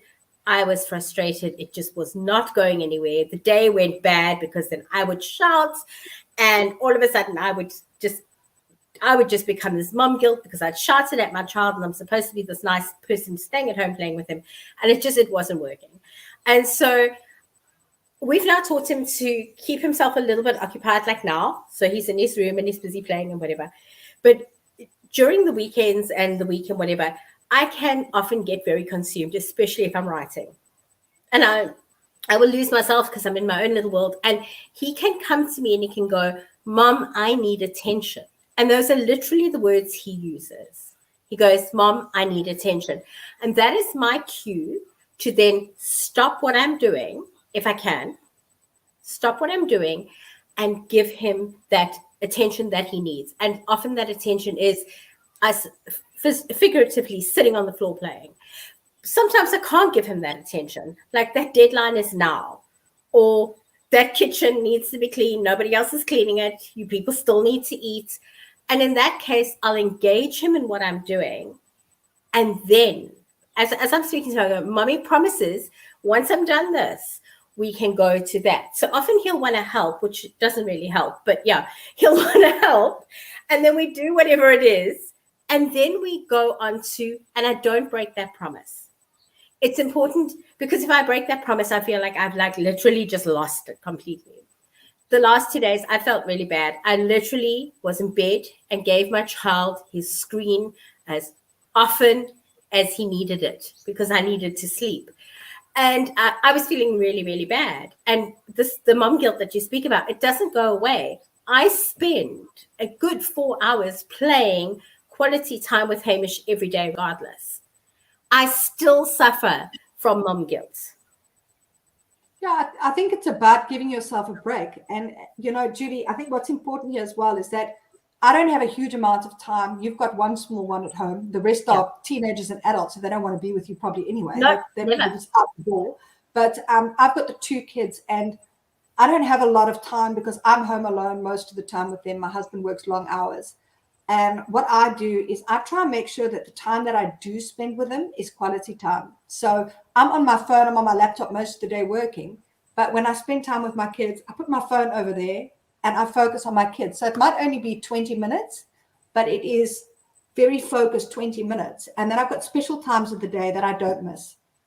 So, for example, whether I bath them or my husband baths them, I always make sure that I climb into bed with them at the end of the day. I give them their little stars for their rewards. We talk about the day. I kiss them goodnight. And it's not a huge amount of time, but they know every night that small amount of time is their one-on-one time. And I think that's what, it's about carving out that time, making those promises, sticking to it. And also what I found is it's important that when I take time out for myself, I kick that mom guilt out. There's no point in going and having a lovely bubble bath and spending the entire time thinking about how I should be doing the dishes. I should be talking to my kid. I should be working. I should be cleaning. I should be doing the laundry. I should. What's the point in taking a bubble bath then? If you're just going to ruin it, being horrible to yourself. When I do take time out for myself now, I promise myself that I will take that time and enjoy it. And I think that's really important. I totally agree. I think that we get so consumed in all the things we need to do that we put ourselves last. And sometimes we don't put ourselves anywhere because we're trying to fit everything else in. And so making that time for us, regardless of where it is or how, I mean, I'll often just go for a walk. I take Hamish with me. It's still about me, but my work is put down. I've forgotten the house. My husband can feed himself.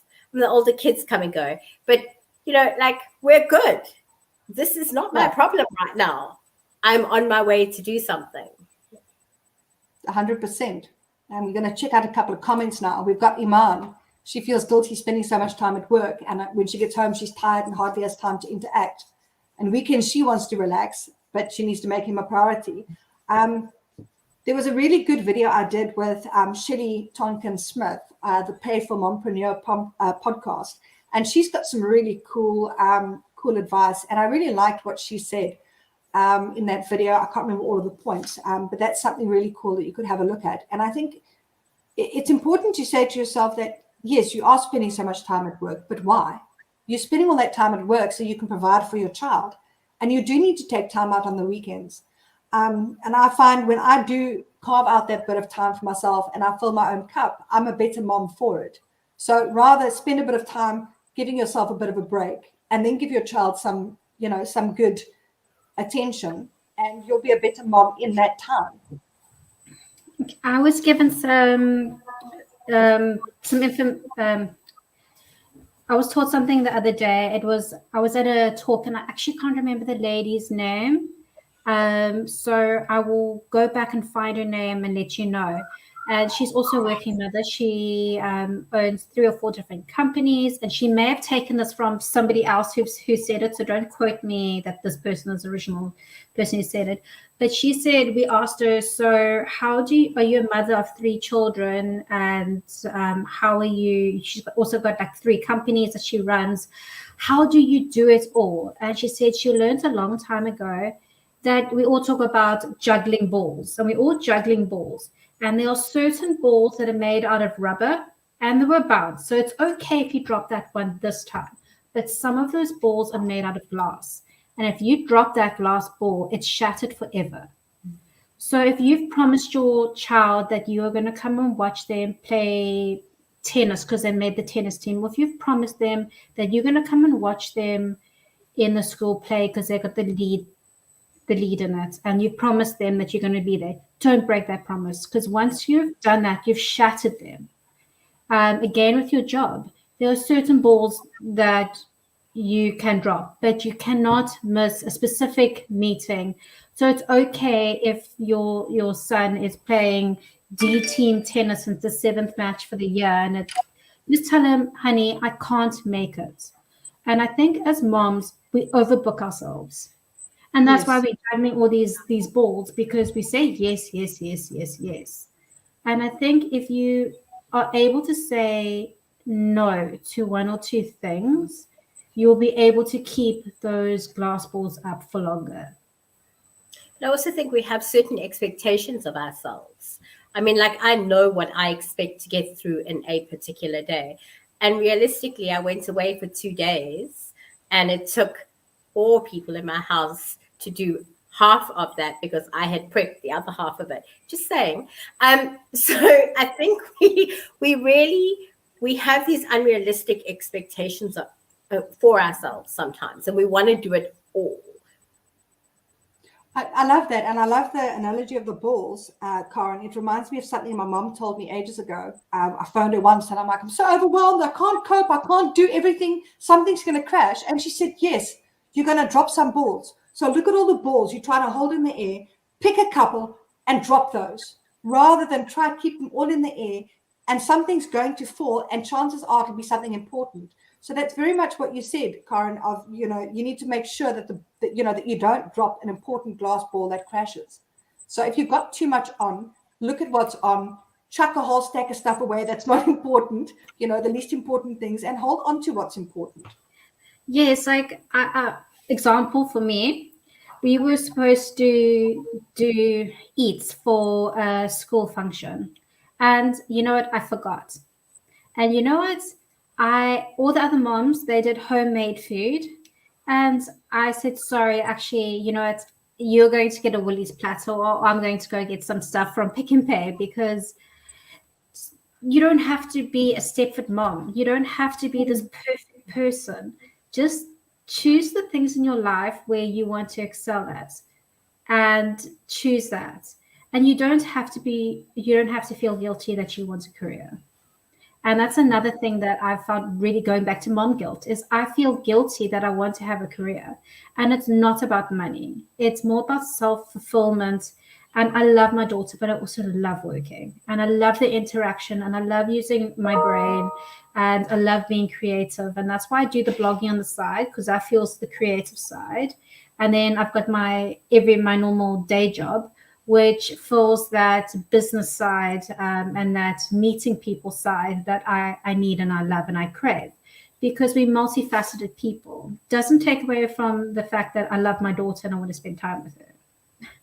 100%. I love that when you were telling the story about the balls, one of the things that you said was sometimes something you do at work may be more important. Because there are those deadlines. There are some of those times where we do need to say, sorry, guys, mom needs to be here right now. 100%. I'm going to whack into some comments here. We've got Iman that feels guilty spending so much time at work. Oh, we've already done this one. Sorry, Iman, I'm doing a double here. We've got Sandra that's got some mommy guilt here and there, but she's trying to make it up to her kids. And we've got Jill.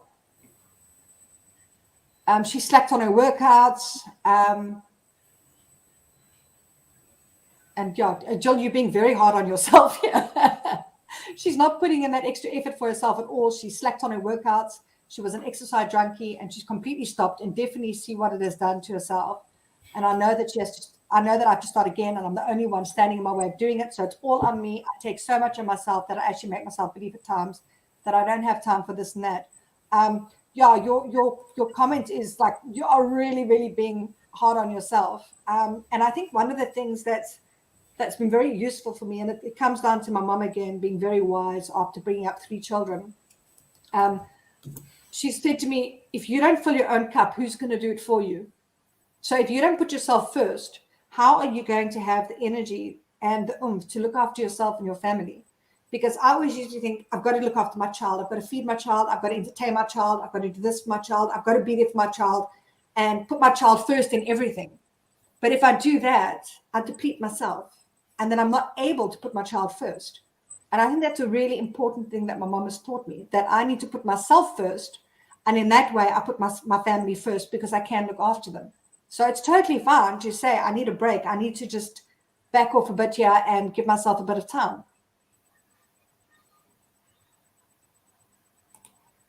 We've got Evelyn here. She's guilty. Her 4-year-old son was sick, and now he's behind and he can't speak.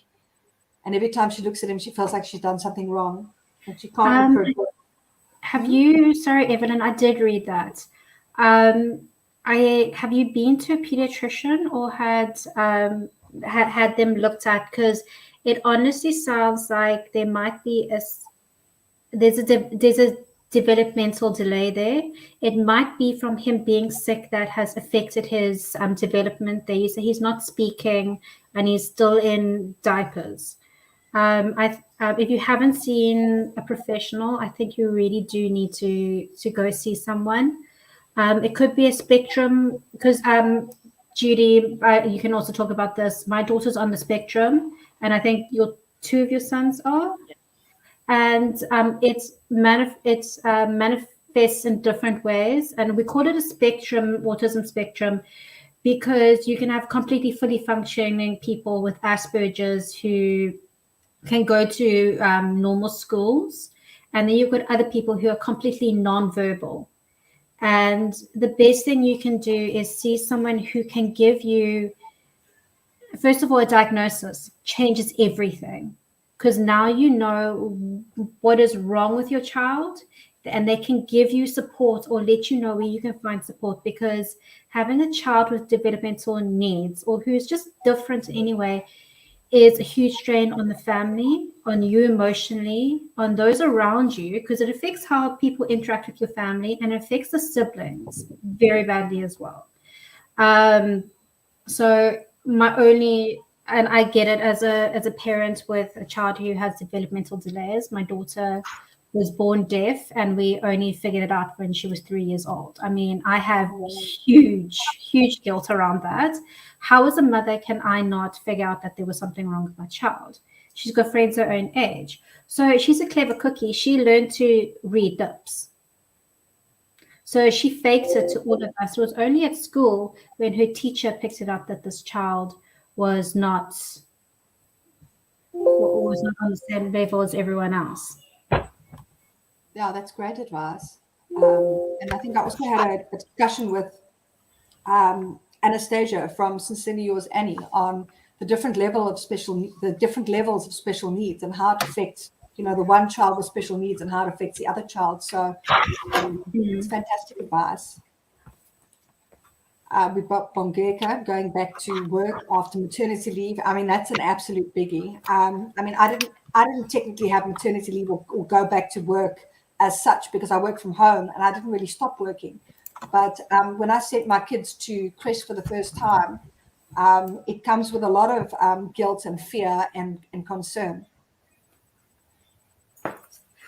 Sorry, guys, I had to go plug my computer in. That's okay. I'm having a Friday. Yeah, we've got Sandra neglecting her self-care. I think we've all been guilty of that at some time. Lindelwe. Oh, yeah. I mean, if I could just have like 48 hours in a day and the energy of my son, I would be like rocking it. I want 8 arms. Yeah, exactly. Evelyn saying thank you very much. She'll do as she said, and she can't wait for him to be better.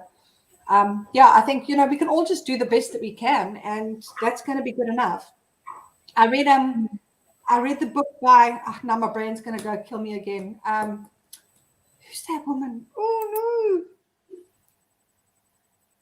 no. She wrote a fantastic book. I'm going to have to look her up because my brain always forgets her name.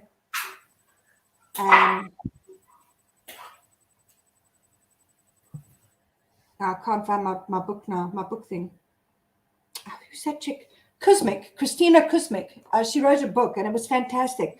And she wrote about the worst time of her life when she had the most mom guilt because she couldn't feed her kids and because she couldn't afford a great place. She left her husband and things were really, really bad for her. And she remembers a time when I don't know what she did. She made oatmeal or something, and because it's all she had in the house. And to spice it up and make it exciting, she put food coloring in it. I think green food coloring.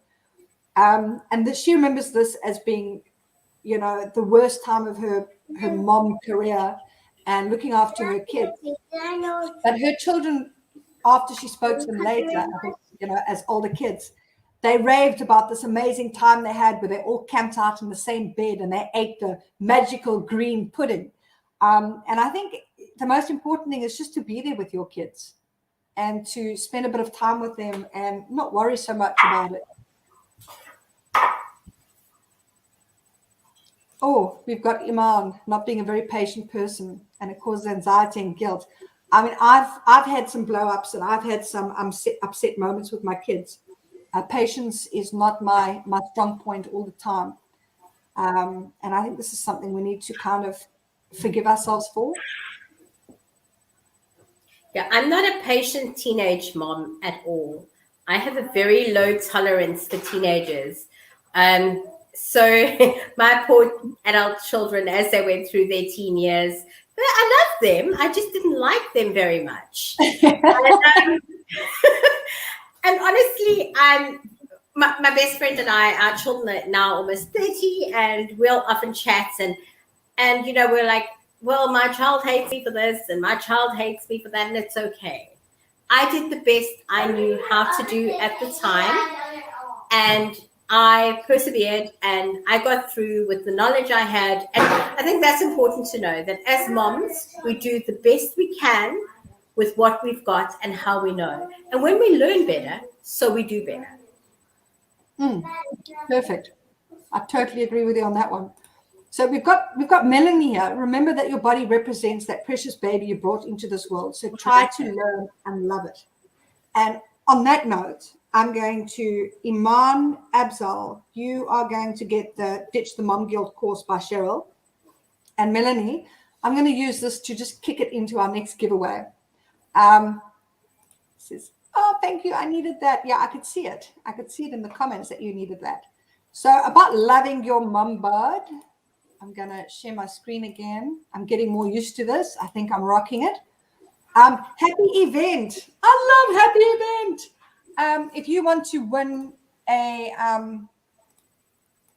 happy event hamper, it's going to have 9 of the products in it. Okay, I'm not sharing my screen anymore. So let's talk about stretch marks. How's your stretch marks, Judy? Well, I could be a tiger. I'm just saying. I got a few here, a few there, little loved ones at the back. Yeah. So I love happy event. Boom. We've got firming cream. I love this. I wrote a review on this firming cream a while back, and it just smells. Oh, it's got a little thing on it here. It smells so divine. Who used happy event when they were pregnant? Yes, I did. Did you? Yeah. I remember doing my first pregnancy when my husband and I, we weren't married yet, and I was just starting to show, and he actually went out and he bought happy event for me. So it was the first time I found out about happy event. And it was a long distance relationship. He was in the West Coast and I was in Cape Town. I've now moved to West Coast to be married. And he would come drive to me in Cape Town every weekend with his happy event. And he would sit there and he would rub it into my body from head to toe, lovingly. Anyway, those days are gone. We were just talking about how much we loved our husbands this morning. So my second pregnancy, there was no happy event. There was no loving, rubbing. It was just like, get on with it. But I remember this brings back happy memories for me of my first pregnancy and my husband rubbing me, loving me. Anyway, they've got soaps, they've got creams, they've got body butters, they've got all sorts of stuff.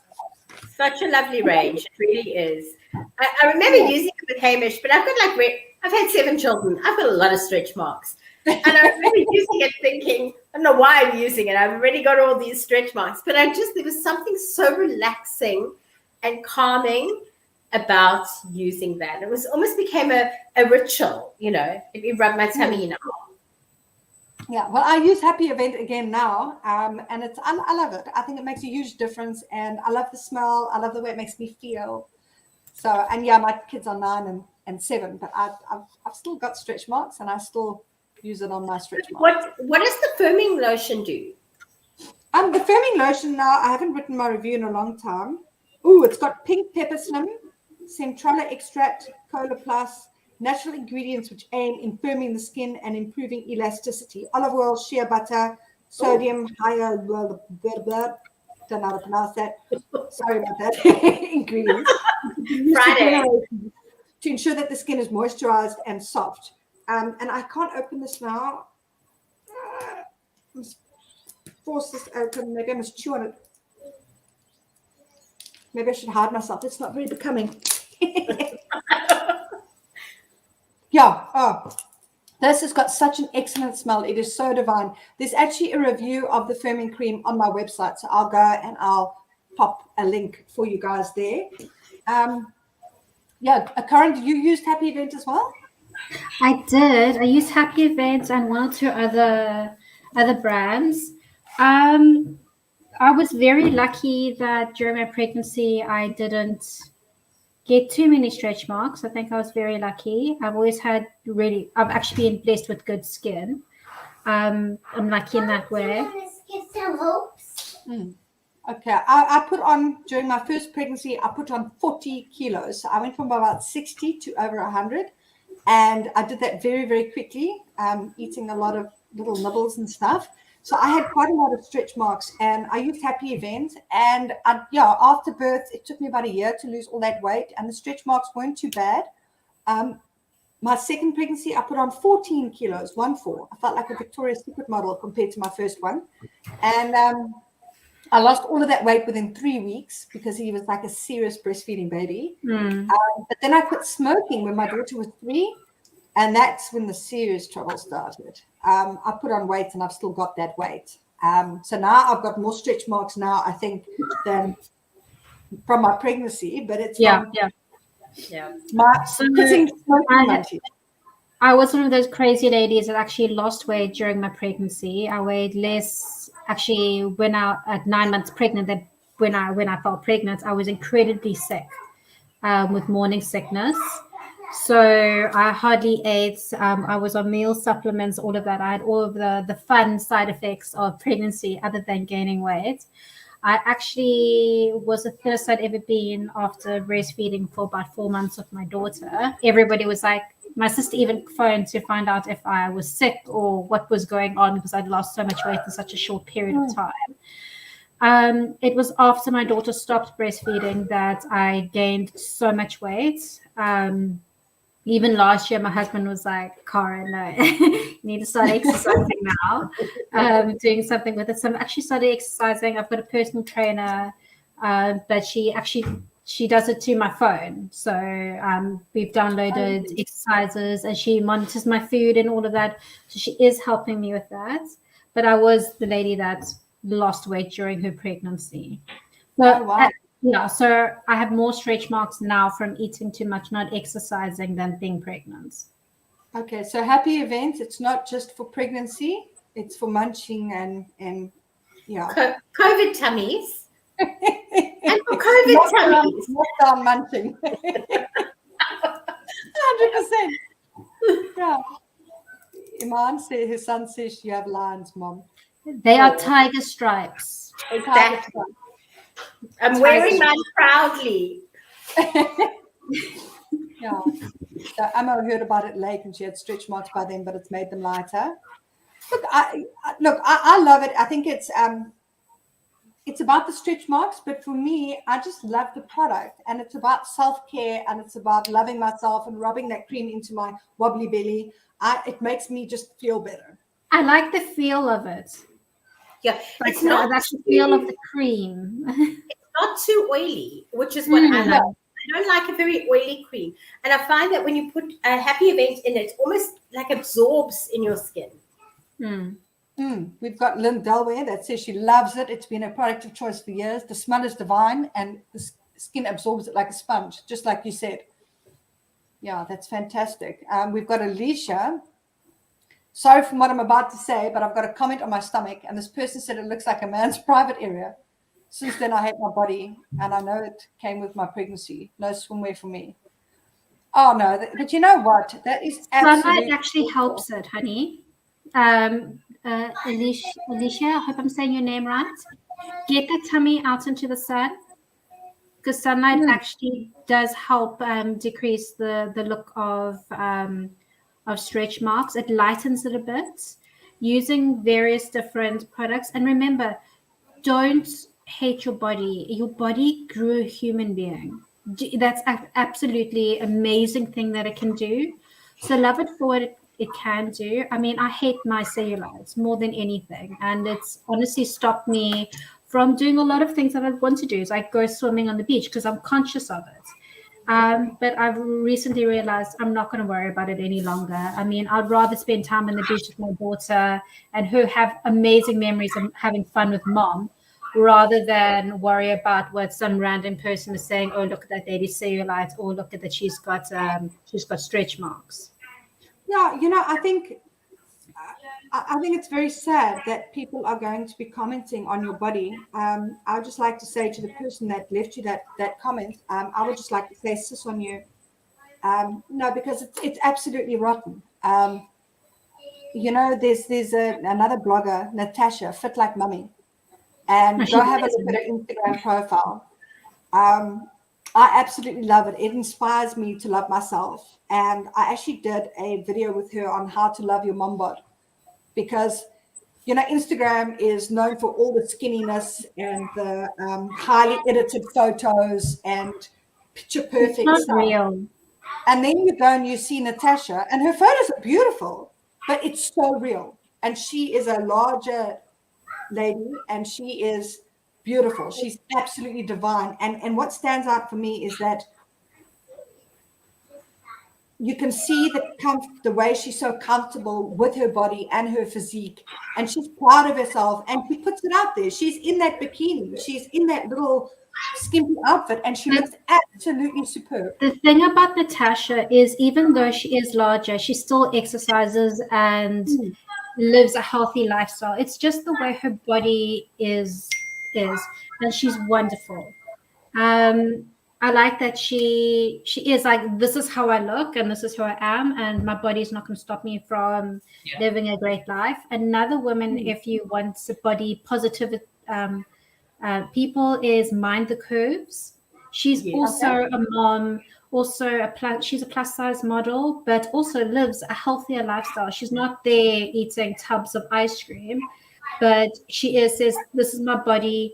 She talks about also getting young girls getting comfortable in their bodies, because your teen girls who also, when your body starts developing and you're no longer a skinny rod, then that's where the negative body talk actually happens. And I've stopped saying certain words in front of my daughter, because at 5, the other day she came with her tummy and she went, oh, look at my fat tummy. She's 5. She hears that from mommy. Mommy says my tummy is fat. Oh, look at me. I can't wear this dress. I'm too fat. No, I'm not saying that. That's why I have made the conscious decision to eat healthier, because it's better for me, better for my heart, my lungs, so I can live a longer life, so I can see my daughter at her wedding, maybe see grandchildren if she decides that's where she wants to go with her life. So body positivity, not all of us are Victoria's Secret models. I'm like not a Victoria's Secret model. I love what you brought here. Sorry. My daughter, recently somebody brought over a gift for my child. It was a bikini, and it was not really a bikini. It was a piece of string. And she is 9 years old, and she's only worn full pieces. And I'm like, get that thing out of here. It's not coming in the door. I'm not a prude. I just feel in this day and age right now, to have my daughter wearing a piece of string over her body is not really the way that I want to go. I'm sure I'm going to have problems when she's a teenager and wants to wear skimpy stuff, and I'll get to that then. But my daughter came to me later on that day. She says, why wouldn't you let me wear that? Is it because I'm fat? And I'm like, so what you've brought here, Karen, is really important. The discussion around body positivity, and also the things that we say in front of our kids. I mean, there's a difference between like a rake, and to say that was it was awful. There's a difference between body positivity, being comfortable in your skin, and flaunting it too much.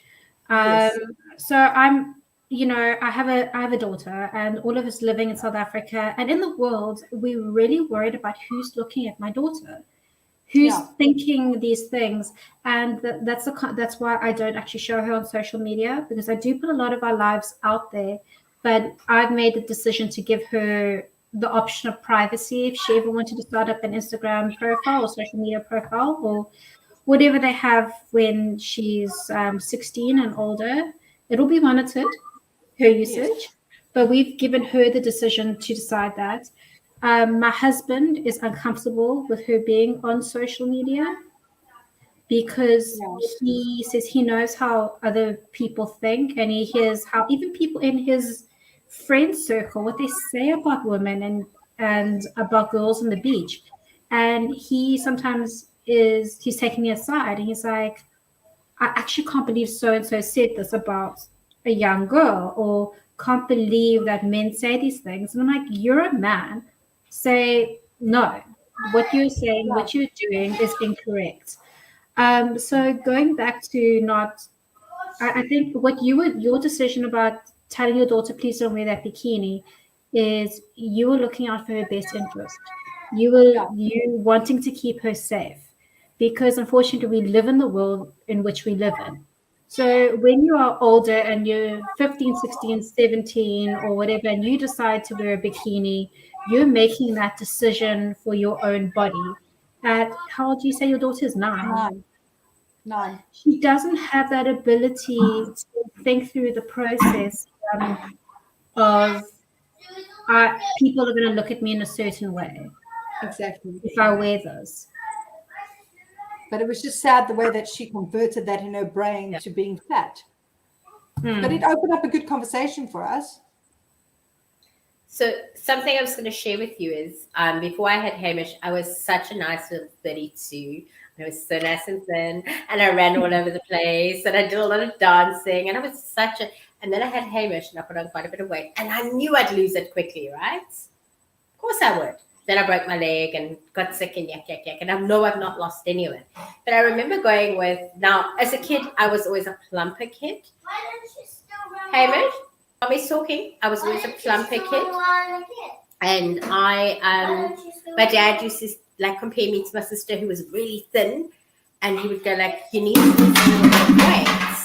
And but that was Hamish dropping stuff. But that's okay. Hamish, look, mommy's talking. Please stop. Thank you. So they would always go, you're the biggest sister. And if I had a look at those photos now, I really was not big at all. And so I grew up with a very negative body image from the go-get. Strangely enough, when I had my daughters, I never said anything to them.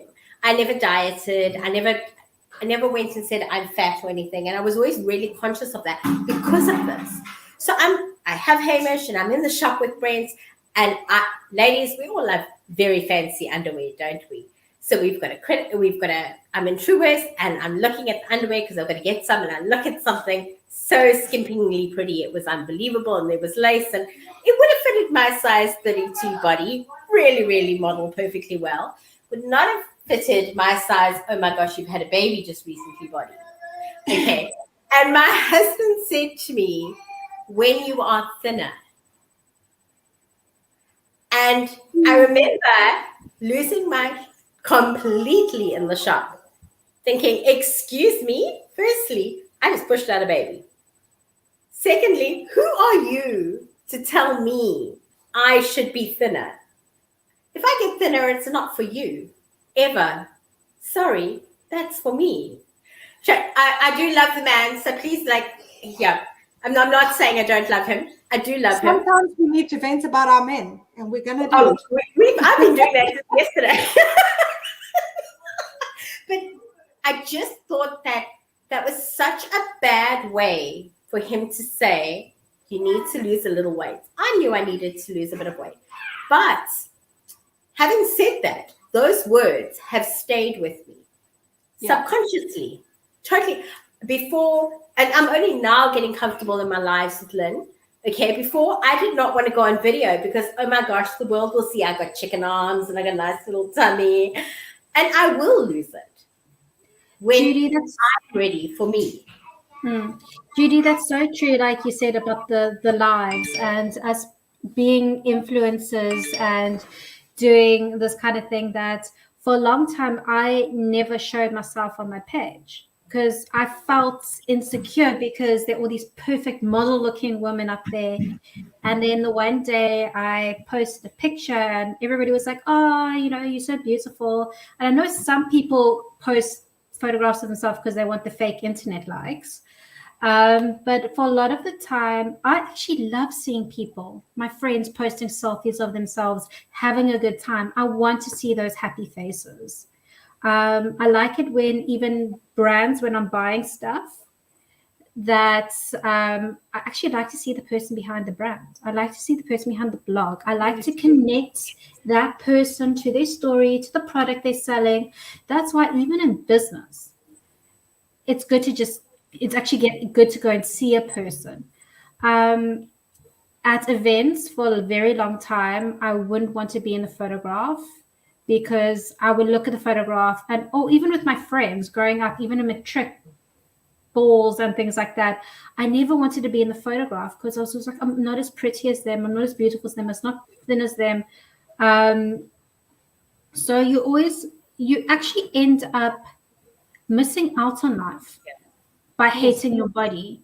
I haven't done certain things. I didn't want to go to the beach and wear a bikini and go surfing, or I didn't want to do things because I was ashamed of how my body looked. And honestly, it's taken me to get to 34 years of life, and I'm still working on it to go, actually, you know what, I'm going to go and have fun, and I'm going to do the things I want to do, and I'm going to post a photograph of myself on Instagram. And quite frankly, Instagram, this is my space. And if you don't like how I look, unfollow me. 100%. And why? And you know what? I'm going to be honest, where a friend of mine didn't want to do something the other day. And I said, don't worry. Not everybody's watching you, because honestly, 99% of the people in this room are actually staring at their phones. Yeah. I'm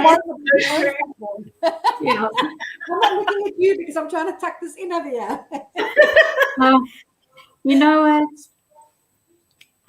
Bodies have folds and wrinkles and crinkles and scars, and it's your story. We all go through so many different seasons, and each of those seasons is so different. And so whatever your season is right now, love it, because it's temporary. It's going to change.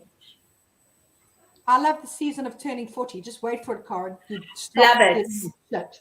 It is beautiful. As you get older, you get chubbier and wrinklier and more stretch marks and stuff. But you start, it's not that you don't have pride in yourself, you just start caring less what people think. I love 40. I'm going to be turning 43 next year, and it's like, bring it on. It is so amazing. My life started at 40. I honestly believe that 40 was where my life began. I'm 47 now.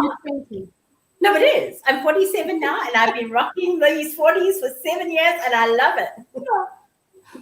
Cool. I know.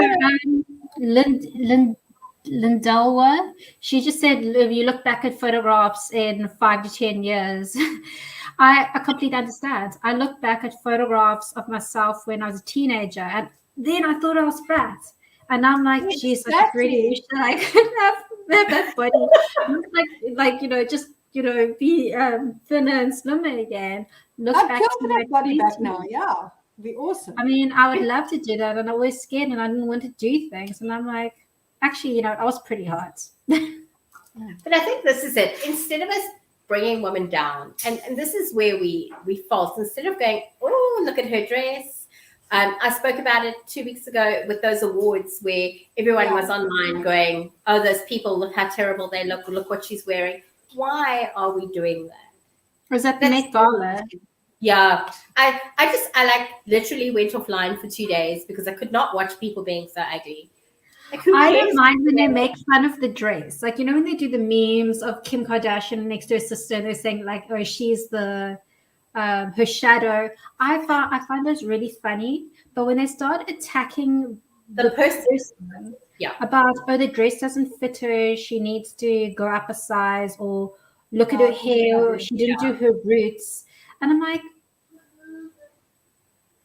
it's like, when you say Kim Kardashian now, I've started using this app called Reface. A friend of mine has been taking videos of himself with his face. He's a gay guy. He got crowned Miss Universe, and I mean, like the stuff that he's putting out there. So I started doing it, and then last night I did my husband as Kim Kardashian. It makes a good Kim Kardashian. But I can't put it up online because my husband's not on social media. He's very private. He hates it. But I'll send it to you, Judy. You are going to kill yourself. He made an awesome Kim Kardashian. It's like he was made for the role. And he loves Kim Kardashian. So now I'm going to phone Brent at lunchtime and go, hey, Brent, what inner female Kardashian would you like to be? So my husband met Lynn's husband when we were in Saldanha, and they actually got on really well, which shocked us both. They're having a romance. It's beautiful. Oh, yeah, Melanie, she loves me face. Oh, if you go look at my personal profile on Facebook, I put myself up as Sandy from Greece. I shared some on my Instagram stories this morning. It's so much fun. Have you tried it, Karen? I haven't. I've seen yours. Oh, you must like to do do all it. the deep fakes. I love the Mona Lisa one. That was really cool. I love the Mona Lisa. Oh, we've got I enjoy all the deep fakes where it's really, really bad. Okay, so it's starting to hit on in the morning. So I need more coffee. Alicia Honeycomb, I'm giving you the happy event hamper. And then I want to do my next giveaway. We can run through that quick. Now let's do this again. Oh, Melanie did the Wonder Woman. Love it. I must do that one. So this is the last live giveaway for today. I'm giving away a 250 Rand Checkers virtual voucher. Let me stop sharing. Did that go up? I didn't see, sorry. You weren't looking. That's terrible. Okay, so what's your favorite shop to shop at, ladies? I like Checkers at the moment because I've got a Checkers in Laguna Mall and we've got a Checkers in Friedenberg, and they really are fantastic. I used to prefer Pick and Pay, but that's when I was in Cape Town, and the Checkers that was close to us wasn't really a nice Checkers. Also, I used to have a very bad impression of Checkers because when we grew up, the Checkers that was closest to us was really grim. You know, it was dirty. Checkers has got fancy recently. Yeah, but this one was growing up like 50 years ago. So yeah, when we grew up, we'd always avoid that one Checkers, but it was a particularly bad one. There's a certain mall by us where I will not go to the Checkers, but I do like the Checkers Hyper. You liked our Checkers? Loved your Checkers. Listen, if Brent would drive out there every Saturday for me to shop, I'd be there. Yeah, isn't it? Just a tad.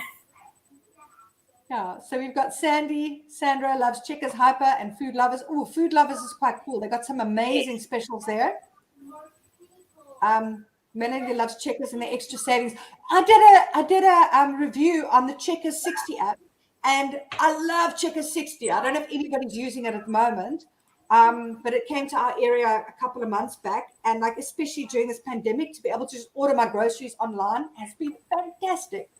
Because we're in the West Coast, we don't get much in the way of food deliveries. I know in some areas you can get Pick and Pay to deliver, and I think Woolworths maybe as well. But you know I can get groceries delivered. How amazing Checkers 60 is. My sister's in Natal, and I actually order from my bedroom and send her gifts via Checkers 60. So that's actually what I did for a friend of ours that just had a baby, and I delivered a whole bunch of ready-made meals and basic groceries to her. Because, I mean, you know, let's be honest, by the time that you bought the present for the baby and you got it up there, it's more expensive than the actual present. So I decided that was the best way I could help her. Also, for my stepfather, who's in Plex, he's elderly, so what we also did is we use the Checkers 360 app to send him food to make sure that he always had food. So there are ways that you can use Checkers. So the one thing I like, I use both. I use Checkers, I use Pick and Pay, and also use the Woolies Dash. Woolies needs to do some work on that app because the other two companies are kicking your butt on the client's customer support service. So I'm just putting it out there. So what I like from the Pick and Pay, I think it's called ASAP. It is linked to your smart shopper card. So you still get. That's where Checkers is failing. It's not linked to your extra savings. Yes. So yeah, that's what I like about the Pick and Pay, and it's also linked to their bottle store, so I can get a bottle of wine if I need it, Or as my husband will be like, oh, I don't have any whiskey, so I have to go get him. Like I can add that to the normal shop. I don't know if you can do that, Checkers. I haven't tried, so I'm going to be honest. I've seen it there. I'm an alcoholic. I take notes of Okay. I don't buy it, but I always like see it. It's just something that I notice. So I'm a wine snob. I like to get my wines from the wine states. There is a whole wine section. I haven't gone into it, but it says wine. It doesn't say booze. Yeah. So I know that Checkers has got their own, alcohol store. So like at Edinburgh here, they've got Checkers that sells the alcohol in the store, and in Laguna there's wine sold in store. But then there's a external bottle store as well. So I don't think that they supply whiskey and stuff from the bottle store. I think if the Checkers that delivers to you through Checkers 60 sells wine, which I don't think they all do, then you can order wine, whatever's in store. Yeah. That's how I think it works. It would have been very helpful for me when I was in active addiction because, it would have been nice to have my booze delivered 24/7. Yeah. Let's see, Sasha, she's in Cape Town, southern suburb areas, but she believes they're all over. If you're talking about the Checkers 60, they are not all over yet. They are slowly expanding. They are in most areas, but they are expanding. Yeah. Heydays, it's a knockout. Who does Heyday? Checkers. Isn't it your Checkers Hyper? Oh, okay. Cool. Anyone looking forward to Black Friday? No. No, I'm not fond of. I like Black Friday for certain specials like this StreamYard. I've got on Black Friday special, and I can't remember what the price is, but it saves me a fortune. So when it comes to, the tools that I use for my business, there's some fantastic specials that come around.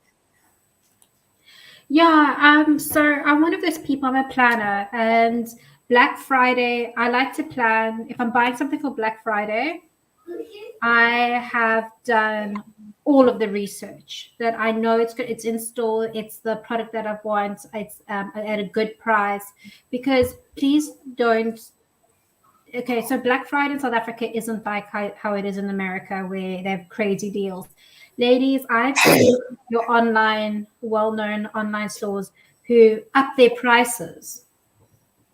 Yeah. Just before. Yep. So you think you're getting a good deal and you're really not.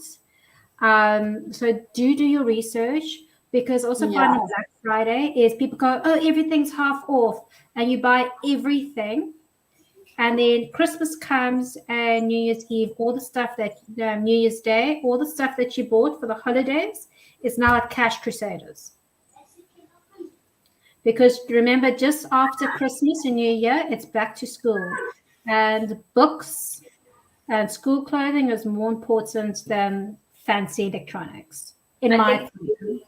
For me, the only reason I don't support Black Friday is because when you have a look at that mass chaos that happens, and I'm not talking online, I'm literally talking about the chaos in our actual stores.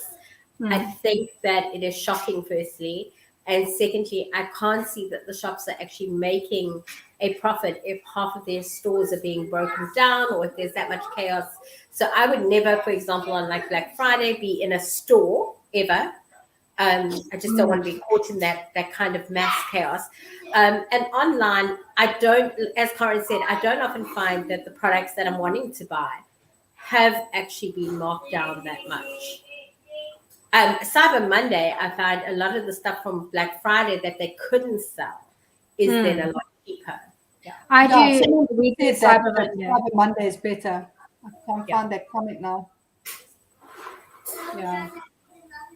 So I find about a lot of specials is, you get like a 2-for-1 or a certain special. And I look at it and I think, well, sometimes I get excited, like, wow, that's on special. And then I realize, but I don't even buy that normally anyway. So you're not actually saving something. You're buying something you don't actually need. Yes, that's the problem. So they create this mass chaos when you're there, and you end up buying everything that you don't really need. And guys, I think all of us, I don't know who does this at this game, where you go in for Panada and you come back with like 1,000 rands worth of stuff that you don't actually need. Yeah. It's not just this, Kim. You know what the worst part about that is, Karen, is not only do you come out with $1,000 worth of stuff you need, you forget the damn Panada. This is true. You have to go back. That's why I actually do enjoy online shopping. Since I've started doing shopping with Checkers on their app, we've actually saved money. Even with the 35 rand delivery fee, we're saving because I've got my shopping list and I go click, click, click, click. Only buy that. If I'm in Pick and Pay or Checkers or in the actual store and I've got Emily with me, she wants this and then she's hungry and then she wants a juice and then I'm like, oh, I don't have popcorn. Let's make this. Oh, what are we going to have for lunch? Because I'm hungry now. So 100%. Yeah. I spend more online than I do in the shop. No, I know. Cara's looking at me and she's going, how, Judy? Because I look for free delivery. So I will then make order free delivery. Guys, I'm so bad. Not on Checkers. Sorry? Yeah. I do that on Take-A-Lot because I try to get the free delivery, so I add in bits and pieces here and there. But with Checkers app, I save a fortune getting it delivered. And like you say, even with the delivery and the tip added in, when you factor in your wear and tear and your fuel and all of that, and the fact that you don't buy and all your this time. And your time. And shopping while we were in this meeting. I actually did shopping while we were in the meeting. I was like, a click. And I'll have my food delivered at 12. I still love being in the store, though. I still love being there, having a look at the 13 different types of popcorn and the 300 different chips and all of that. There's something that doesn't replace that. You know, I love to see the new things. I love to try what's out there. So I love being in the shops. But I shop with friends. Just add to their cart. And then you're like, oh, I want everything. You go see what it is at the bottom. You're like, yeah, I'm not that flush now. You buy a few things, and then they still want to charge you 150 rand for courier. I'm cheap. I'm glad to say, listen, I'm cheap. I'm like, I've just spent a lot of money at the store. I'm not paying for delivery, and I know it's only 150 rand, but it's a deal breaker for me. Yeah, it especially if the product's outside of Cape Town and the courier. The postage becomes more. And so then I'm buying something, like I'm buying Hamish. So I recently bought Hamish a kid's kitchen recently, a few months ago. And I genuinely looked for the stores that I would normally support, but which one offered free delivery, because I actually only had X amount budgeted for this kitchen. And it took that entire amount. No, I know. And I'm not saying anything against companies because I understand it's money out of your pockets and it's all of the stuff that you need to make. You need to actually make a profit. But then I look at someone like Take-A-Lot and I'm like, guys, like that's why I do the click and collect. We're actually going to just collect it because one depot is right by me. And my husband always says, so what's the point of doing online shopping? And I'm like, honestly, I'm cheap. I love online shopping. I mean, I shop from Take-A-Lot like once a week or twice a month or something. It's fantastic. I'm a Take-A-Lot junkie and proud of it. Totally. Yeah. I still need to post a photo of my Take-A-Lot boxes one day. It was so bad. It's like a pile of stuff. But Guy, I don't know if you guys, your courier companies, you have a driver that actually knows you by name now. Oh, no, they all know me. The courier man, I actually know his name and I know what school his kids go to. Oh, I think Judy's frozen. But I know his whole life and we have a good chat whenever he drops off a box and he's like, oh, what did you get this time? I'm like, I don't know. I'll find inside. I get the one courier WhatsApping me on a Friday saying, I bet you in a live I'll drop it at your neighbor. No, they know me very well. Awesome. So I'm going to announce it. When they're quick for the 250 Rand Take-A-Lot, 250 Rand Checkers voucher. I'm getting distracted by Take-A-Lot. Tanya Rosita Cannington, you have won. You can pop me an inbox or I will come and find you later. She says, oh, I thought Judy had her hand up all this time.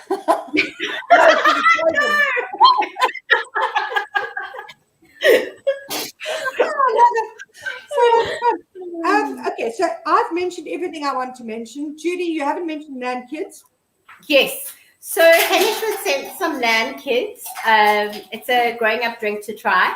And I was really concerned because we hadn't tried a growing up drink for him in literally about 2 years. And I was like, all good, let's try it. And I gave him the Nan Kids to try. And what did you think of that special milk that you had? So I actually have a video of him going, this is awesome. I want this every day. It was just really, really sweet. And so what I did... I can throw this at you. No, hold on. So what I did was... Hamish? Are you going to tell us about the special milk? Yeah. Okay, well, come tell us. So, the special milk tastes like... It tastes like the best food in the world. Tastes like the best food in the world. Wow. It tastes like the best berries in the whole world. Can I tell you what those berries are called? Yes. Most people call them schnackle, but the real name is the blueberries of Tasty Forest. The blueberries of Tasty Forest. Just so we know, I am probably raising the next fictionist writer for children. But yeah, so what I did was I then went and thank you. A few more minutes. I then went and I published on Instagram how much milk your child should actually be drinking. And so at this age, he should still be having 2 to 2.5 glasses of milk a day. And I found that quite interesting because often as our children grow up a little bit, we kind of think they need less and less dairy. So yeah, that is the recommended amount of dairy. And obviously he loves the growing up milk. But now, is it 2.5 glasses of milk? Milk. Or is that in addition to yogurt? Or if they have yogurt, does that... Honestly, I'm not really sure. I was specifically looking for the amount of milk he needed to have. Because Hamish still has about... Sorry, Hamish following my footsteps. So I was specifically looking for the amount of milk because I currently give him about half a liter of milk a day. So I wanted to see, like, was it too much? Was it too little? And also what I did read in the article was that you could then supplement that milk. So if your child's not taking milk in itself, you could then add from the second cup, for example, to their morning cereal or add it to a tea. So I think that perhaps yogurt could fall in there. Bye, Melanie. Bye, Melanie.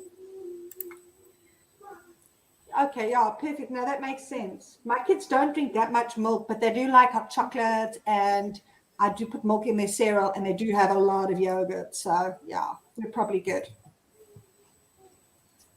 Cool. That was very cute of Hamish to jump in. He's been waiting for that. He has the whole day. That's all he wants.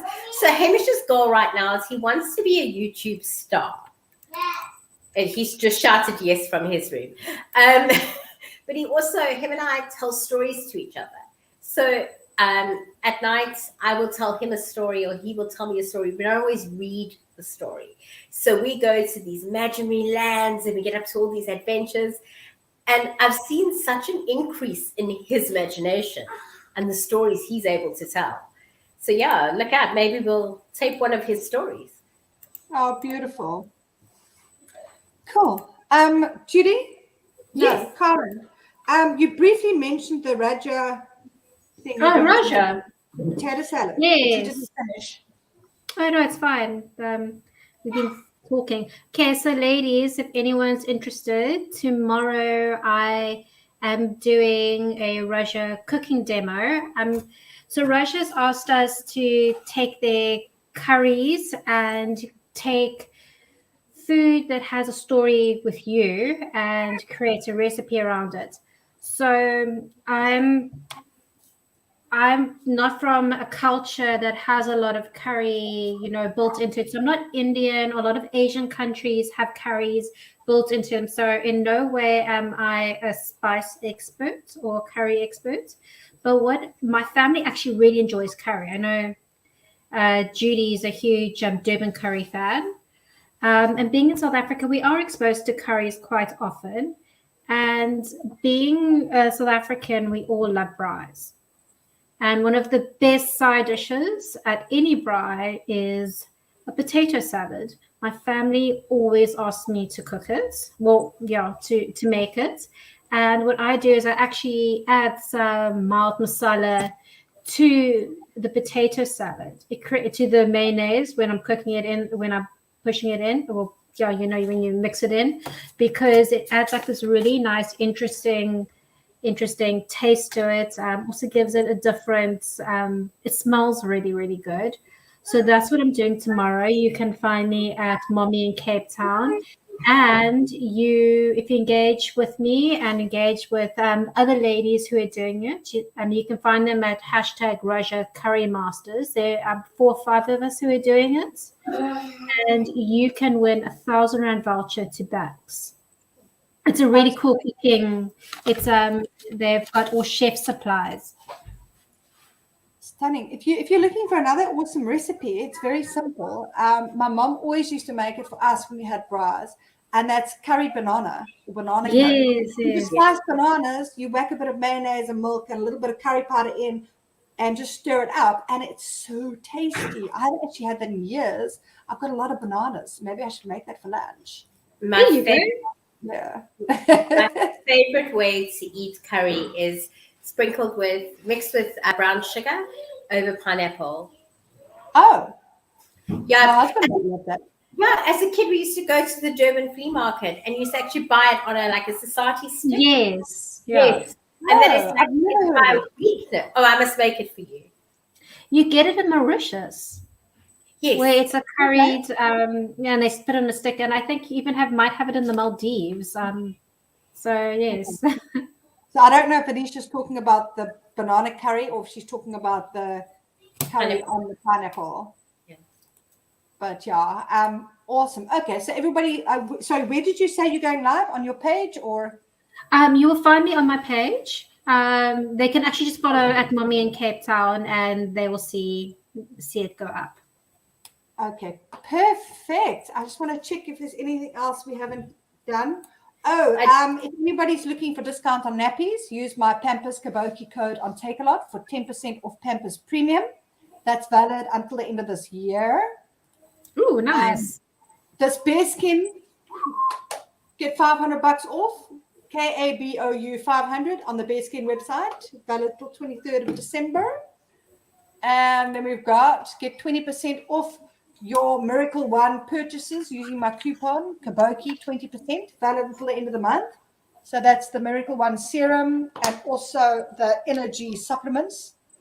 Very good stuff. There's a review on my website.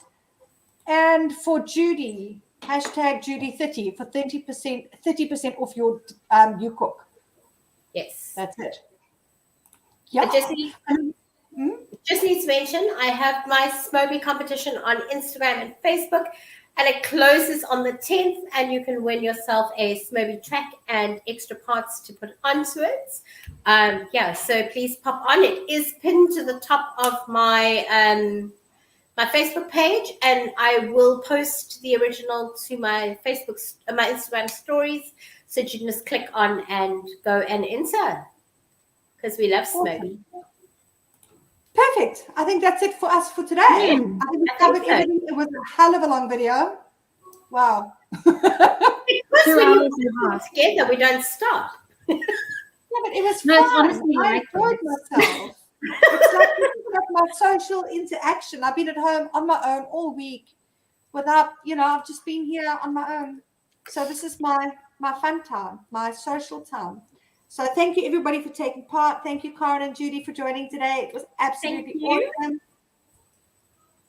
Cool. Yeah, bye, ladies. Bye. Have a good weekend. Bye.